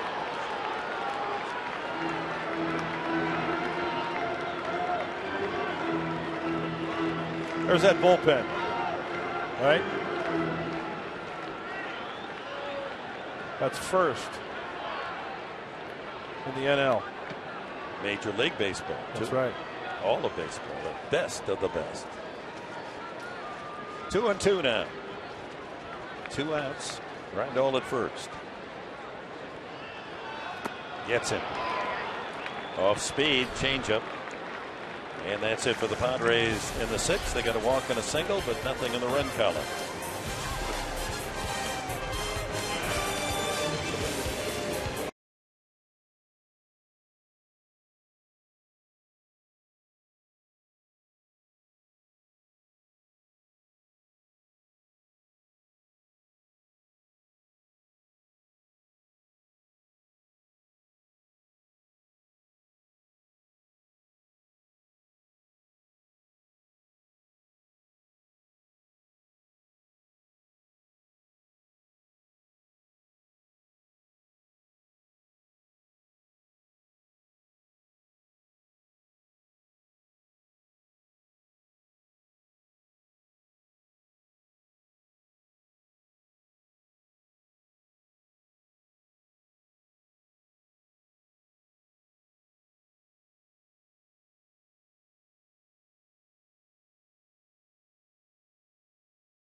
Two of them unearned, and the Diamondbacks trying to salvage a win here in this series, 4-1, as we check our Fan Diego fans of the game.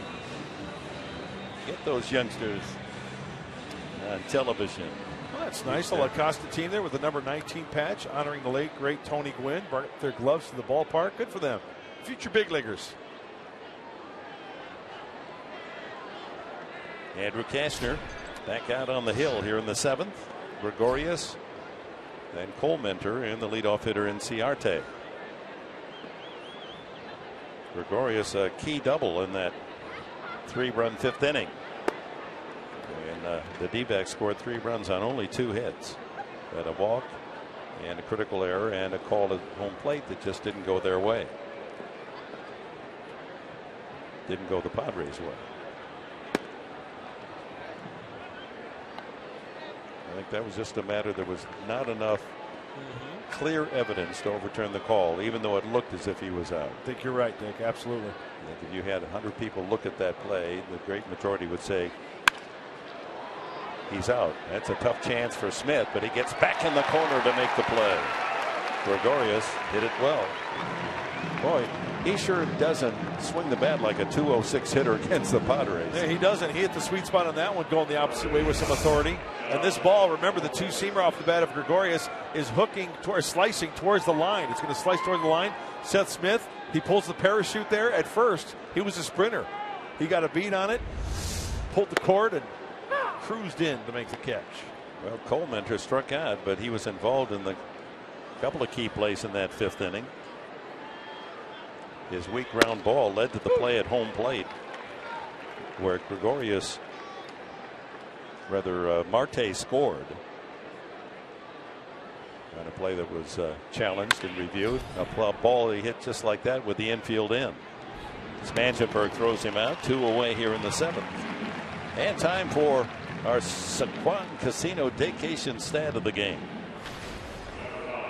R.J. Alvarez, he's one of the many out there in the Padre bullpen, called up from the minor leagues. 178 strikeouts in 119 innings in his minor league career. 13.4 strikeouts per 9 innings pitched. He's not tall, but he's built like a football linebacker. Yeah, they got themselves a good one right there. Anxious to see him pitch. Top of the order, Ciarte. Over 3, safe on the air on the rundown. And Solarte unable to catch the throw from Rivera. It led to another, actually 2 unearned runs for Arizona. Line drive, base hit. Solid single to right. Oh, I thought Liriano was going to have a chance to maybe throw him out of first base. He came up as if he was going to try to throw a one-hopper, because off the bat, Ciarte, he did a direct line towards first base. He's got a big arm, Liriano, recovering from that Tommy John surgery of a year ago that took him totally out of action, but has recovered well. Chris Owings, a single and scored in the 1st inning, came in on Peralta's triple. David Peralta has knocked in 2 runs with an RBI single and a triple. It's only the 5th hit allowed by Kastner tonight.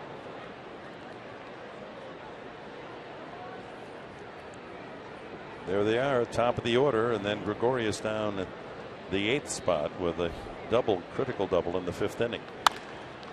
Hit well to right field, but Liriano's got some room. And that'll do it for the 7th. Stretch half of the 7th at Petco. The Padres gave 3 to tie.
Another beauty as he goes for his 10th win of the year.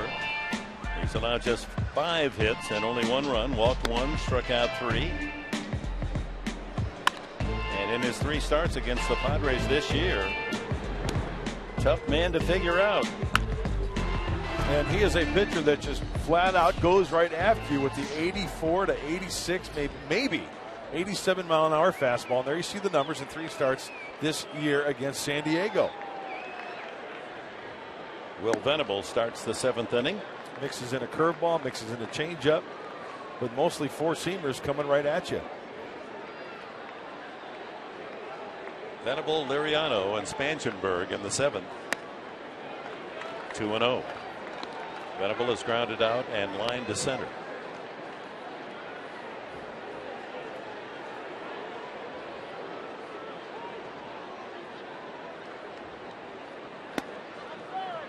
Three and 0. That brought Pennington in from 3rd. Will may have decided, hey, I'm just going to show bunt just to try to get Colemeter off balance, and he earns a 3-0 count. 87. That's it. Yeah, that's humping up, isn't it, for Colemeter? It's amazing. Well, Chris Young doesn't throw it that hard either, does he? Yep. You're absolutely right. That's high, ball 4, a leadoff walk, only the 2nd free ticket from Colemeter. And that angers the man from Homer, Michigan. Yeah, Chris Young, and we've seen him many times as the Padre pitcher, but he's more of a drop and drive type guy and kind of pushes the ball from that arm slot behind his head. Josh Colemeter stays a little bit more taller and works more downhill. Still deceptive, though. Mike Harkey, the pitching coach for the Diamondbacks, out to have a chat with Colemeter. Pitch number 86 we just saw, ball 4 to Will Venable. Maybe going over a little scouting report. 3rd time around now for Reimer Liriano. Other baseball news, I don't know what he did tonight, but how about Jose Altuve of Houston? 2 games in a row, 4 hits for Altuve. Yeah, he's leading the American League, right, in batting. Leads the Major League in total hits. Yeah. Good little player. Literally. But he's short, not little. He's powerfully built, but just short. Speaking of powerfully constructed, here's Liriano. Hit the ball hard and deep, but very high the last time. Sent center fielder Inciarte to the warning path and straightaway center. Slicing that one into right field over his Peralta, but that'll fall in the seats about 4 or 5 rows back.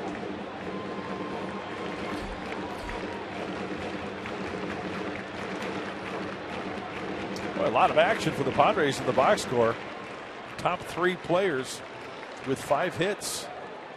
But nothing after Smith. Yeah. Venable, Liriano, Spangenberg have a chance here to pick up their end of the order. Only 1 extra base hit in those 5 knocks for San Diego tonight. That's the double by Smith. In the dirt, 1-1.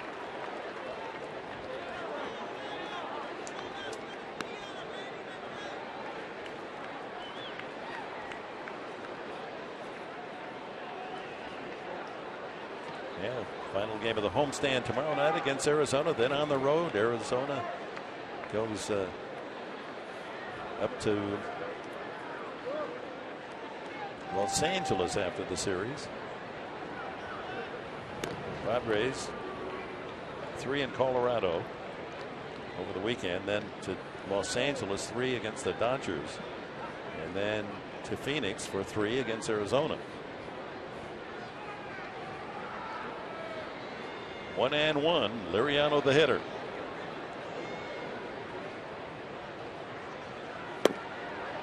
Off speed has him out in front. The changeup.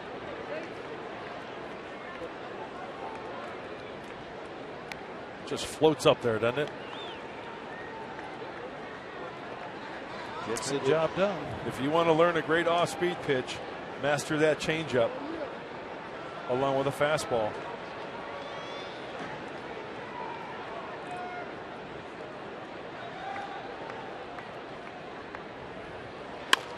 And it's into the hole. Gregorius goes to second. Is he safe or out?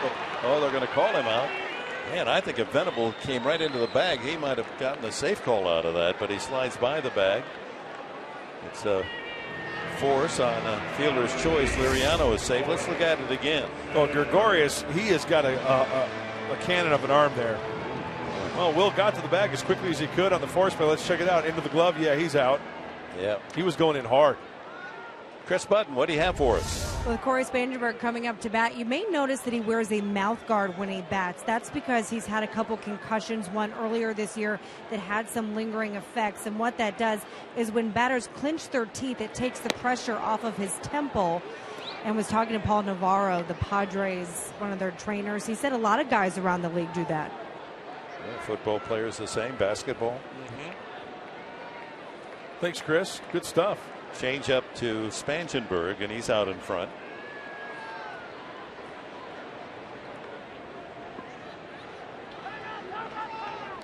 No pitch. Spangenberg had called for time. Well, the star of the last 2 games in which he has been inserted. 2-run single in a 3-1 Padre win. That was on Labor Day, and then coming back as a pinch hitter with a pinch hit home run. Winning it last night. He struck out and grounded out against Cole Mentor tonight.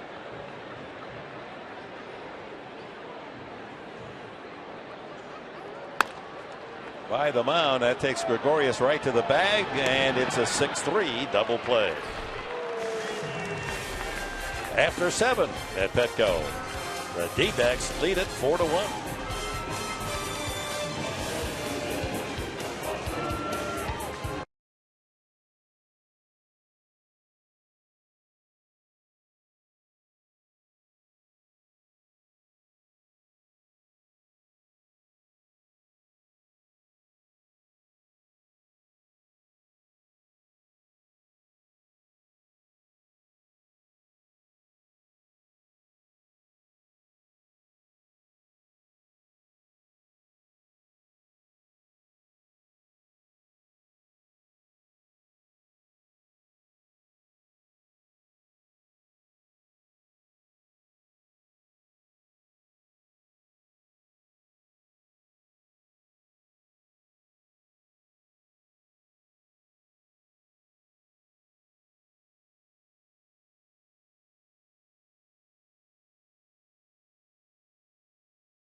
Working on Padres Live, the post-game show brought to you by Cox Communications. Right now, not going the Padres' way, but an opportunity now to see a few young arms. Yeah, after Cashner, which I thought pitched very well, had some bad breaks tonight, but you're going to see some more arms that they brought up for September.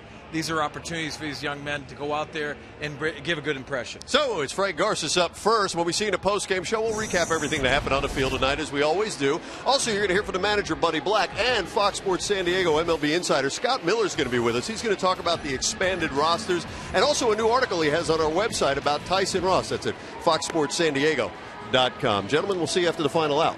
All right. We'll be there, Mark and Mike, for the Emmy Award-winning Fox Sports San Diego post-game show.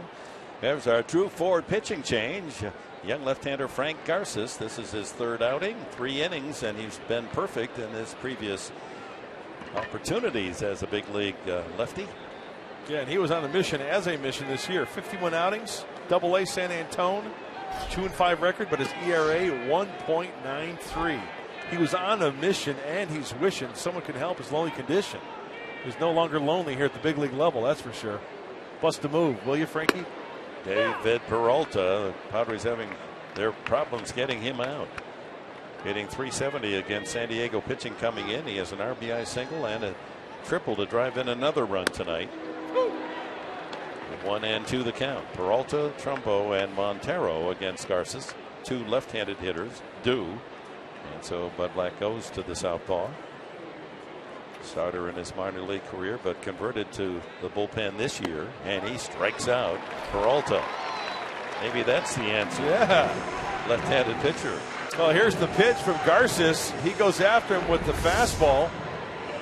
Four-seamer up and away. And Peralta can bust a move back to the dugout. Don't just stand there, bust a move. Mark Trumbo, the cleanup hitter, is flied out, popped up, and struck out 0 for 3. He drills this one to right center, hustling into the gap, but can't get there. Venable, he'll have to play it off the screen in front of the beach.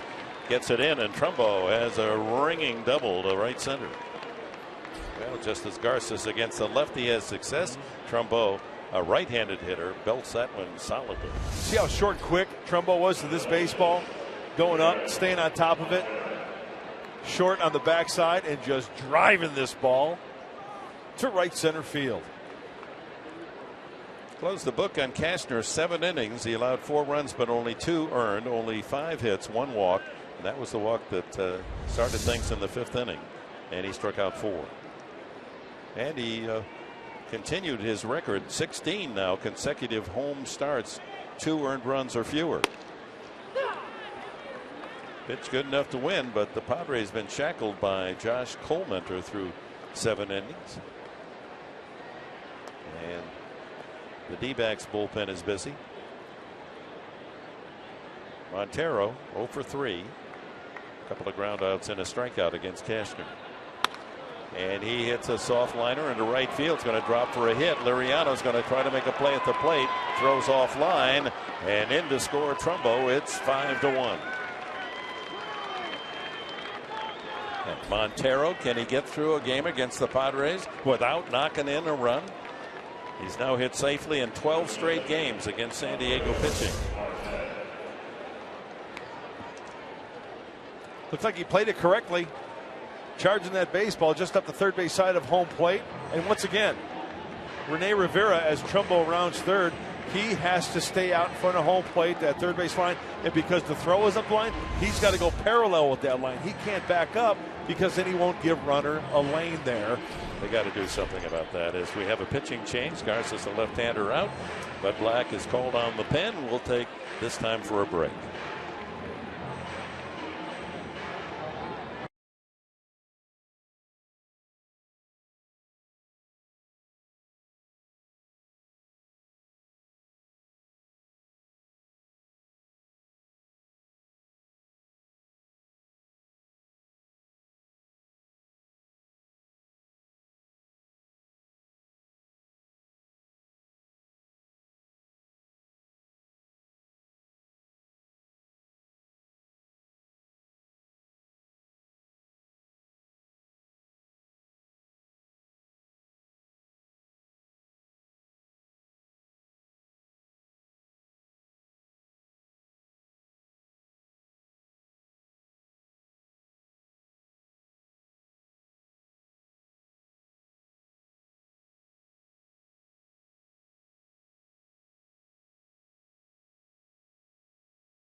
to you by Petco, the power of together, and by your San Diego Lexus dealer.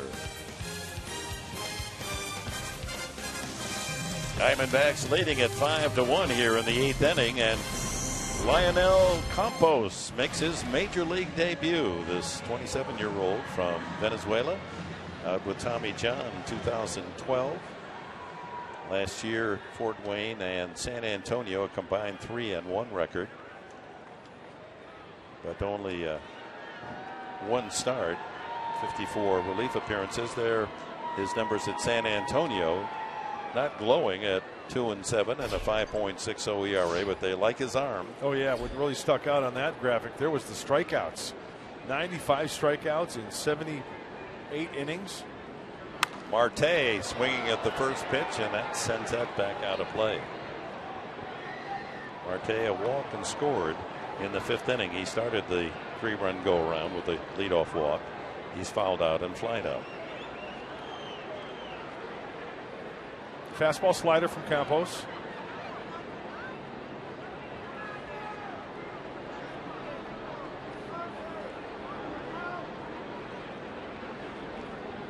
Montero at first, and there's a hopper up the middle. Amarista to the bag, throws to first, double play. The collision there at second base as Marte taking out Amarista. Both men okay. Well, that's a good way to debut in the big leagues. On his second pitch, he gets 2 outs. Lionel Campos.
Padres thought he was out, that the front leg was above the plate, and that the tag was made by Rivera. They reviewed it, but no overturn. The play stood, and that was the run that gave the D-backs the lead 2-1. And here they have the runner Gregorius in the rundown, but the throw by Rivera right through Solarte, an error on Solarte, and another run scores. And before the dust had cleared, the D-backs got 3 runs on 2 hits, 2 unearned runs, and a 4-1 lead. They've added on here in the 8th inning to make it 5-1. And a pitching change, Daniel Hudson. D-backs welcome him back. Here's the guy that's had 2 Tommy John surgeries. Abraham Almonte will pinch hit for Lionel Campos.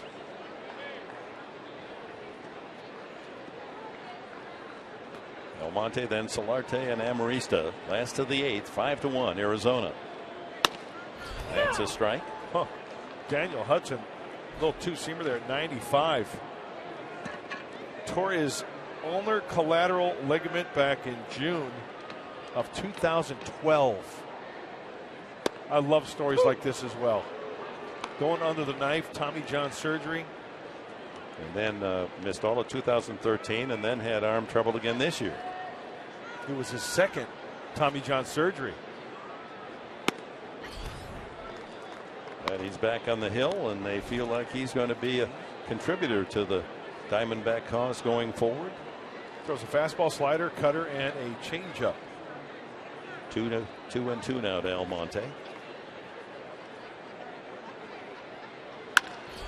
Sharply hit up the middle, but Gregorius scoops up another. Throws low, but nice play at the other end from Mark Trumbo.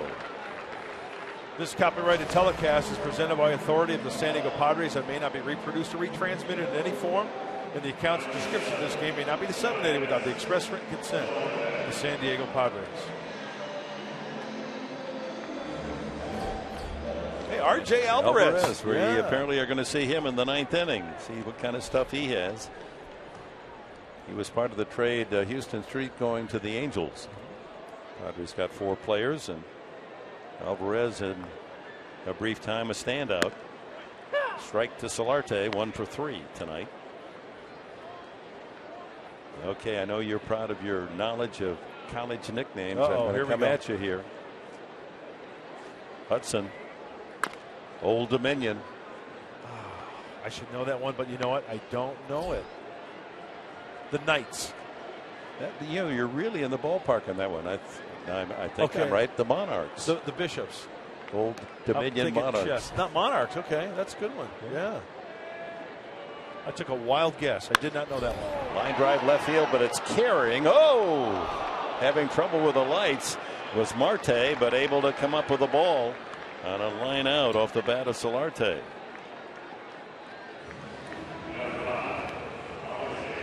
Always tough when you have to deal with those lights.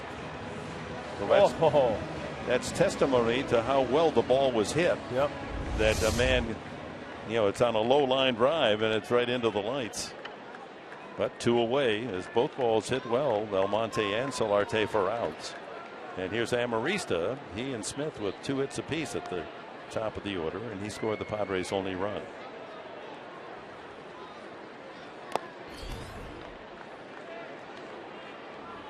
Singled in the 3rd inning and came all the way around from first base on a double. Smith in the right field corner.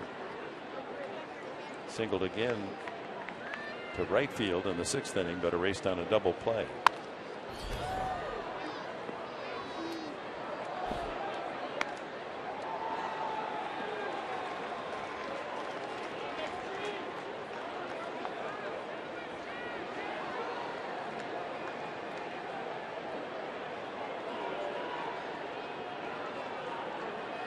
Hudson first came up with the White Sox, signed by them as a 5th rounder, 2008, out of Old Dominion.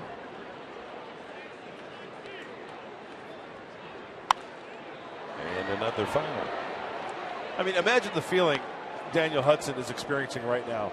2 Tommy John surgeries, battling back. And now he's throwing 95, 96 back at the big league level. I love that. Good for him. Boy, it's going to be quite a moment after he sits in front of his locker after this game in that clubhouse and just soaks it all in, huh? Good for him. Absolutely. I mean, just the fact you go through the surgery, all the rehab, and the agony of the process, and then you think you're ready, and then you tear it again, have to go right back under the knife. Of course, that's the case of some of the Padres as well. Ground ball swept to the second baseman Owings, over to Trumbo, and it's a 1-2-3 inning as Daniel Hudson returns to the big leagues with the Diamondbacks.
Welcome back, and what a great moment for Daniel Hudson. Comes into the dugout, gets the round of applause and the high fives from his teammates. His first major league appearance since 2012 after battling back from Tommy John surgery. Speaking of injuries, Everett Cabrera was supposed to be playing in a rehab game today with Lake Elsinore, but he's still having issues with that left hamstring, so he did not join the team today. That's now 45 games he's missed out of the last 55 dealing with those hamstring issues, Dick.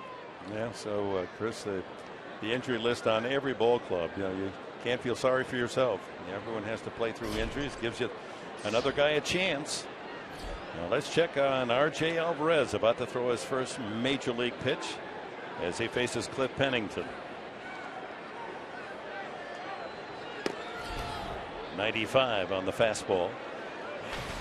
Yeah, he's got a live one. We take a look at this season. Arkansas and San Antonio, as Dick mentioned, in the Houston Street trade from the Angels. Look at the strikeouts. 61 strikeouts in 43 1/3 innings pitched for RJ. Righty's hitting a .083. And he comes almost 3/4 to sidearm. Yep, and he's get some two-seam action. That grip right there is a four-seamer coming right at you. I don't want to say he's a drop and drive type guy, but he really doesn't stay tall. Kind of stays low towards the hitter as he goes towards home plate. Very tall, 5'11", maybe 6 feet. But he's built powerfully. Swing and a miss. 96. That's some gas right there. Saw him in the locker room when he first was called up. He was wearing some practice shorts.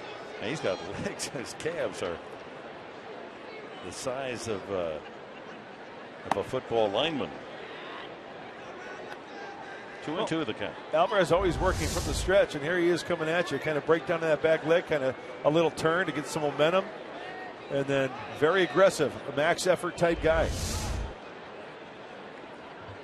Bud Black described him a lot of energy, a little deception, and it comes out hot.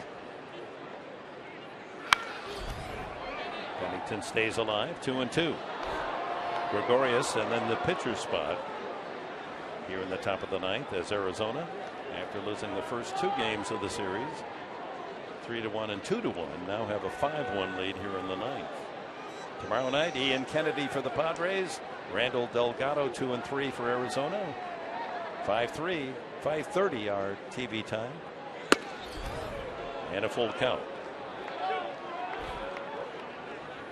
I like that 96 after going away, trying to bust it in. Padre pitches there on the railing, admiring the stuff of Alvarez. And another foul. It's good to see Joe Whelan up and about and hanging out with Ian Kennedy and Tyson Ross down there on that bench, huh?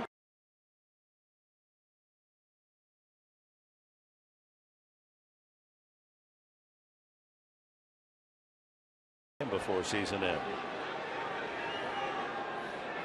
Then a long rehab. He and Robbie Erlin, Casey Kelly. And another foul. 8 pitches. Pennington keeps fouling off that fastball.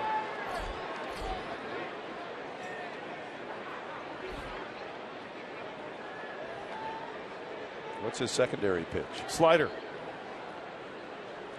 See if he buries one down here, or if he just tries to challenge him with the fastball.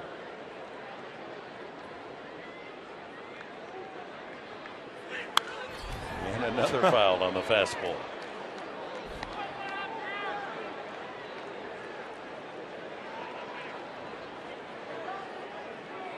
Interesting that Rivera is not called for a slider in the entire sequence. Here comes the 10th pitch of this at bat. Here comes a slider. Come right at me, he's telling him.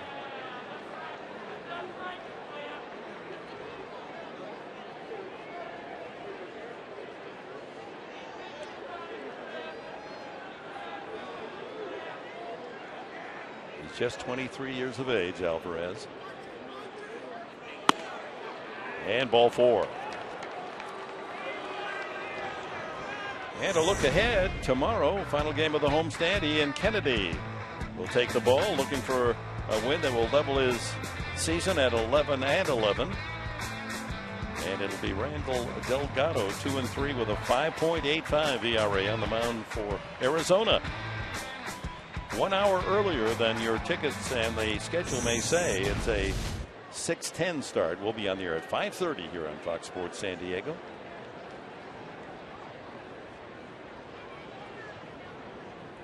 Gregorius, a double, a line out, and a pop-up. 86 for a strike.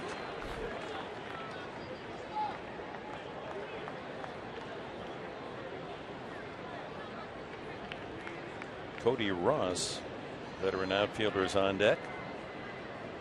Pitcher spot due next.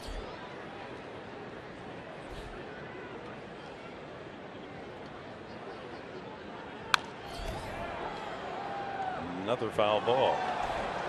Pennington was unable to get in front of that fastball, fouled several off to the left. Gregorius now the same, and the count 2 strikes on him.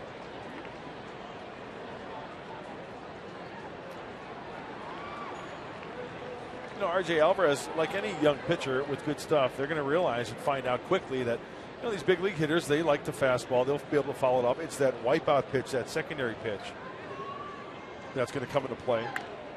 He nubs that foul. Change up there or something off speed. Yeah, 88-mile-an-hour changeup from R.J. Alvarez. We've seen 96 on the fastball. We see him turn over the changeup. And Gregorius just a little bit out in front of it. Fouling it off.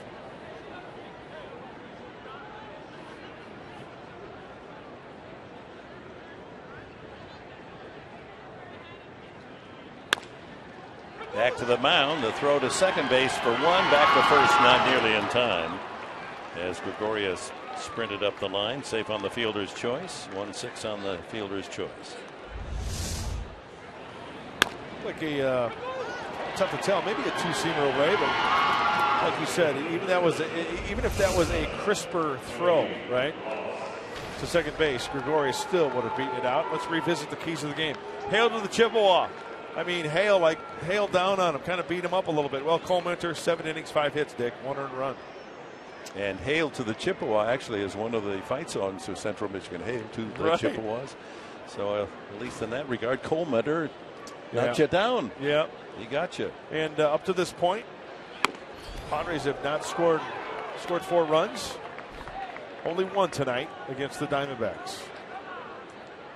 In the last, well, they were 6-2 coming in to the game tonight. This home series has been low scoring by the Padres. They've just managed with great pitching to win close games. A lot of 3-1, 2-1 walk-off wins. And Cody Ross, 2 strikes on him. He's had an injury-plagued year as well. He's had his moments as a big leaguer. There are his numbers with the Arizona Diamondbacks, 238 with a couple of home runs.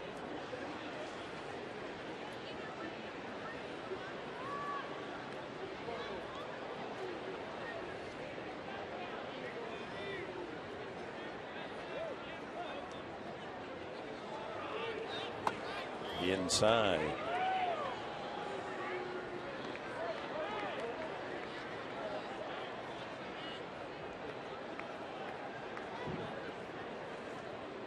As part of the world champion Giants' success a couple years ago, we had that great series. 5 doubles, 5 home runs, 10 RBIs in 15 games in the playoffs. Timing was everything for Cody Ross and the Giants back then.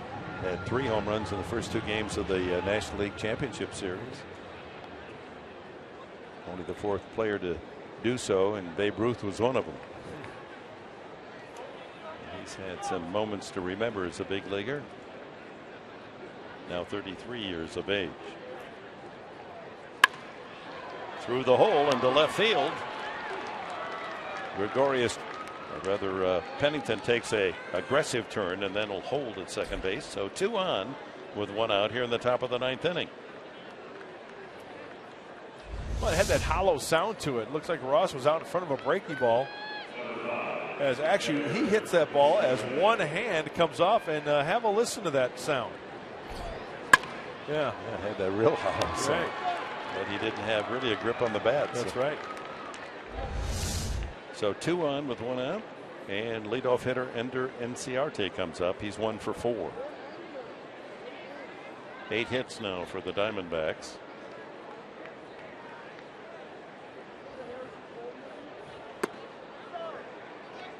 .94 in the fastball. But your point is well taken. No matter how fast you may throw it, if you don't have something else to fool the hitter, they sit on the fastball and not a problem.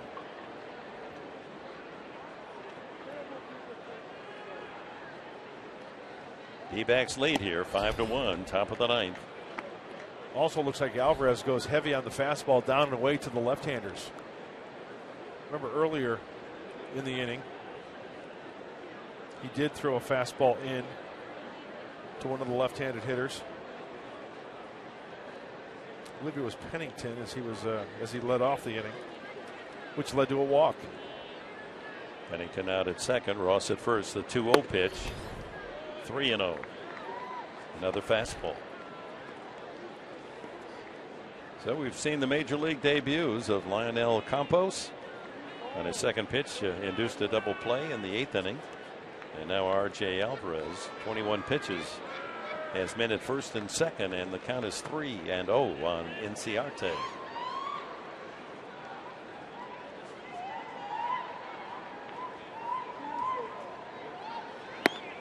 That's a strike. And again, a fastball, 94.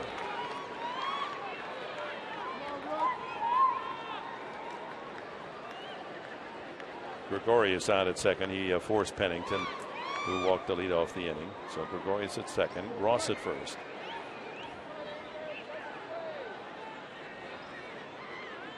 Three and one. Another fastball away.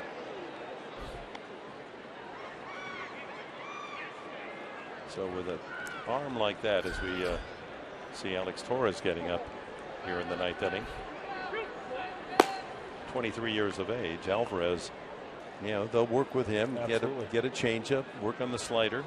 I think the slider is something really that developed this year. Full count. Runners go, and that ball slicing into the crowd down the left field side. Yeah, you make a good point. Going back to what Buddy Black was saying, it comes out hot out of the hand of R.J. Alvarez, right? And when you throw that 2-seamer, that 4-seamer that's got the 2-seam action, the run action, boy, if he could locate a slider down and into a lefty, like down towards that back foot, like we see so many times, a righty being successful. Get that Tyson Ross action on a slider low and in, and then right here, right? With 3 fastballs away here. If he could bury that slider down in here, he's going to have some success.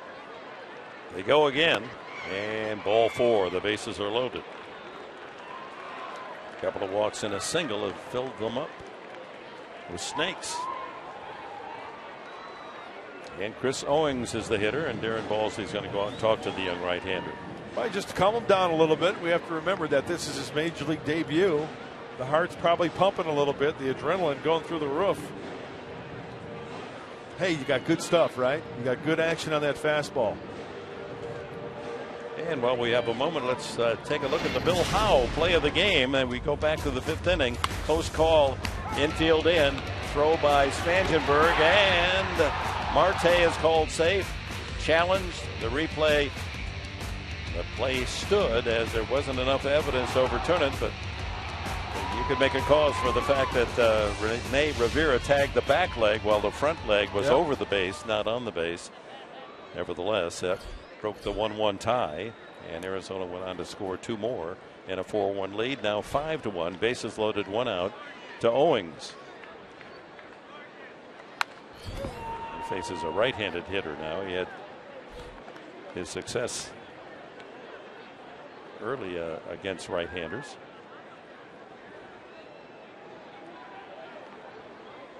Walk, fielder's choice, single by Ross, and another walk to load him up. Infield back, like to help him out with the double play.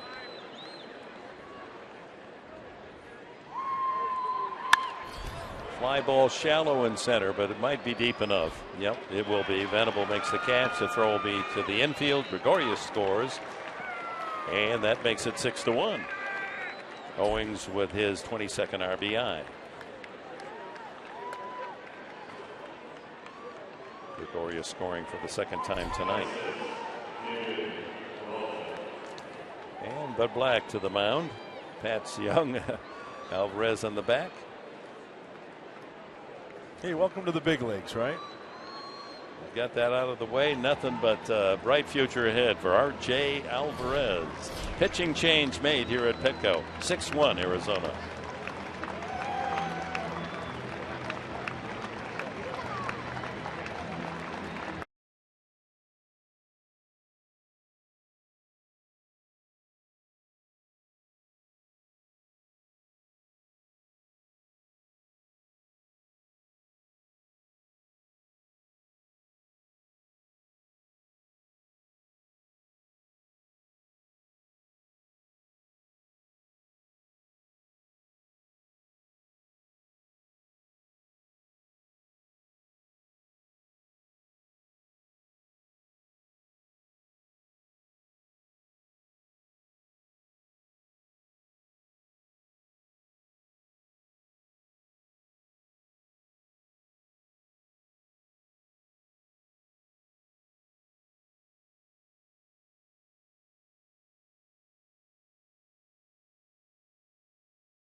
Today announced by the Padres that there will be a holiday wonderland at Petco Park coming up in December.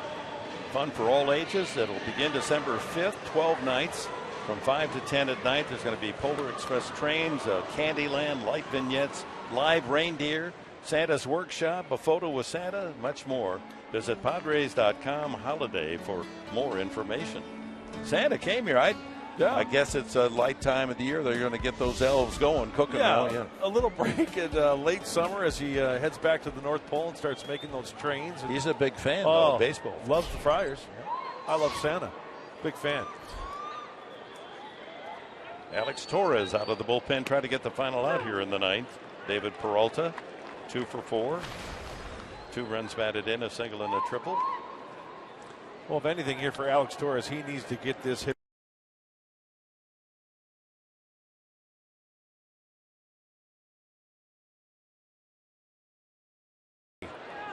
Too many walks, 29 of them.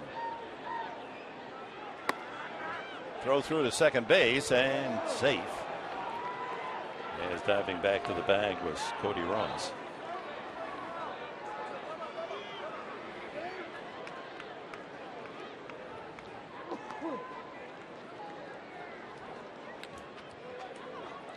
The thing with Torres, it's not just that he's walked a lot, but pitches like that aren't even close. They can't even entice the hitter to take a cut.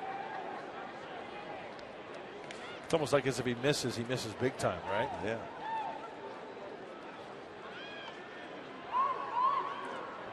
Two on, 2 out, a run home here in the ninth to make it a 6-1 Arizona lead. 2-1 the count.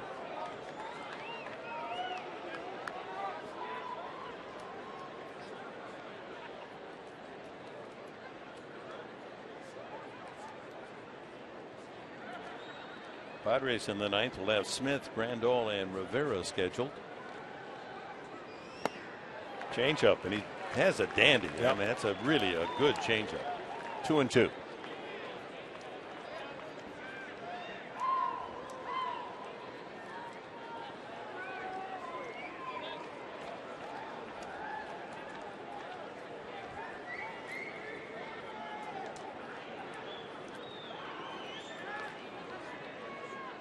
The 2-2 pitch. Got it. That's the way to do business. Ends the ninth. A run for the D-backs. The Padres down 6-1. Seth Smith will try to get it going. Last of the ninth inning.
Pittsburgh, a walk-off home run to win it 2-1.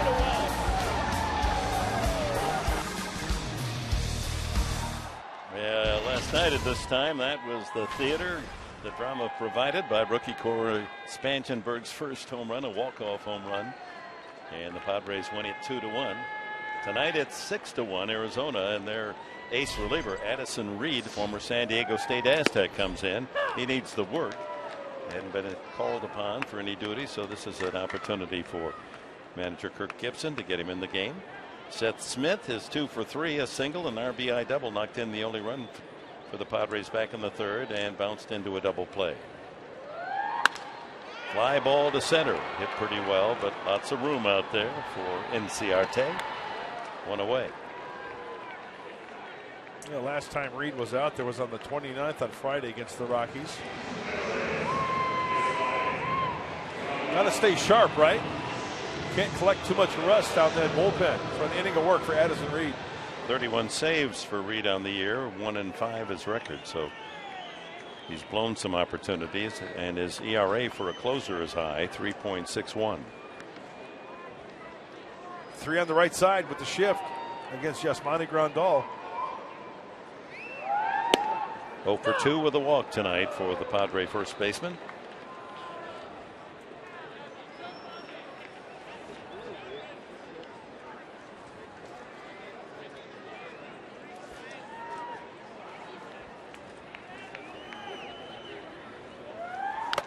Oh, that went off Montero. Oh, right off the grill. Come on, we're in the same fraternity, Montero's saying. Don't be doing that to me. Oh.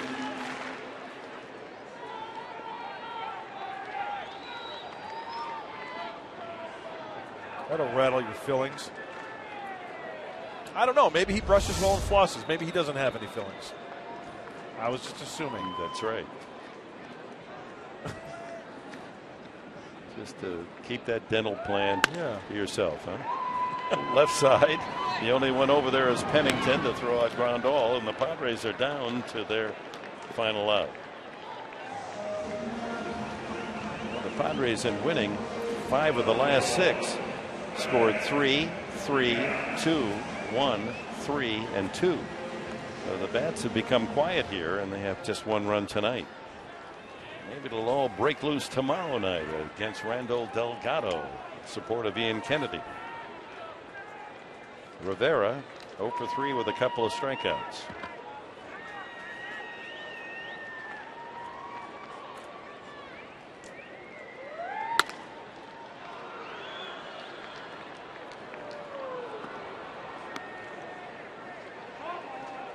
Padres trying to win another series. They'll have that chance tomorrow. They've taken 2 out of 3 from Milwaukee, 2 out of 3 from the Dodgers, and they lead the D-backs with 2. Looks as if it'll be 2 out of 3 here tonight. A chance to make it 3 out of 4 tomorrow. And San Diego down to its final strike. Yeah, it's always good to win the last game of the series, right? And 3 out of 4 would be nice. Yeah. Head on the road with a win. Yep. Up to Denver. They expect to arrive in Mile High City around 2-3 in the morning. Line drive right to Reed. The glove in the right spot, and the ball game is over. Reed and the Diamondbacks have won it tonight. Arizona 6, San Diego 1. How about this for a closing act? Boom! Bat and sound and glove almost simultaneous. As we go to Padres Live, the post-game show, and Mike Palmer in. Hey, guys, still have a lot on our plate. Hopefully you'll be able to join us. Now you can hear from Buddy Black. We'll talk about everything that happened out here tonight, the controversy at the plate. But better than that, we've got our Fox Sports San Diego MLB insider, Scott Miller, with us. Going to talk Tyson Ross and the expanded rosters. Hey. Yeah. Good reaction.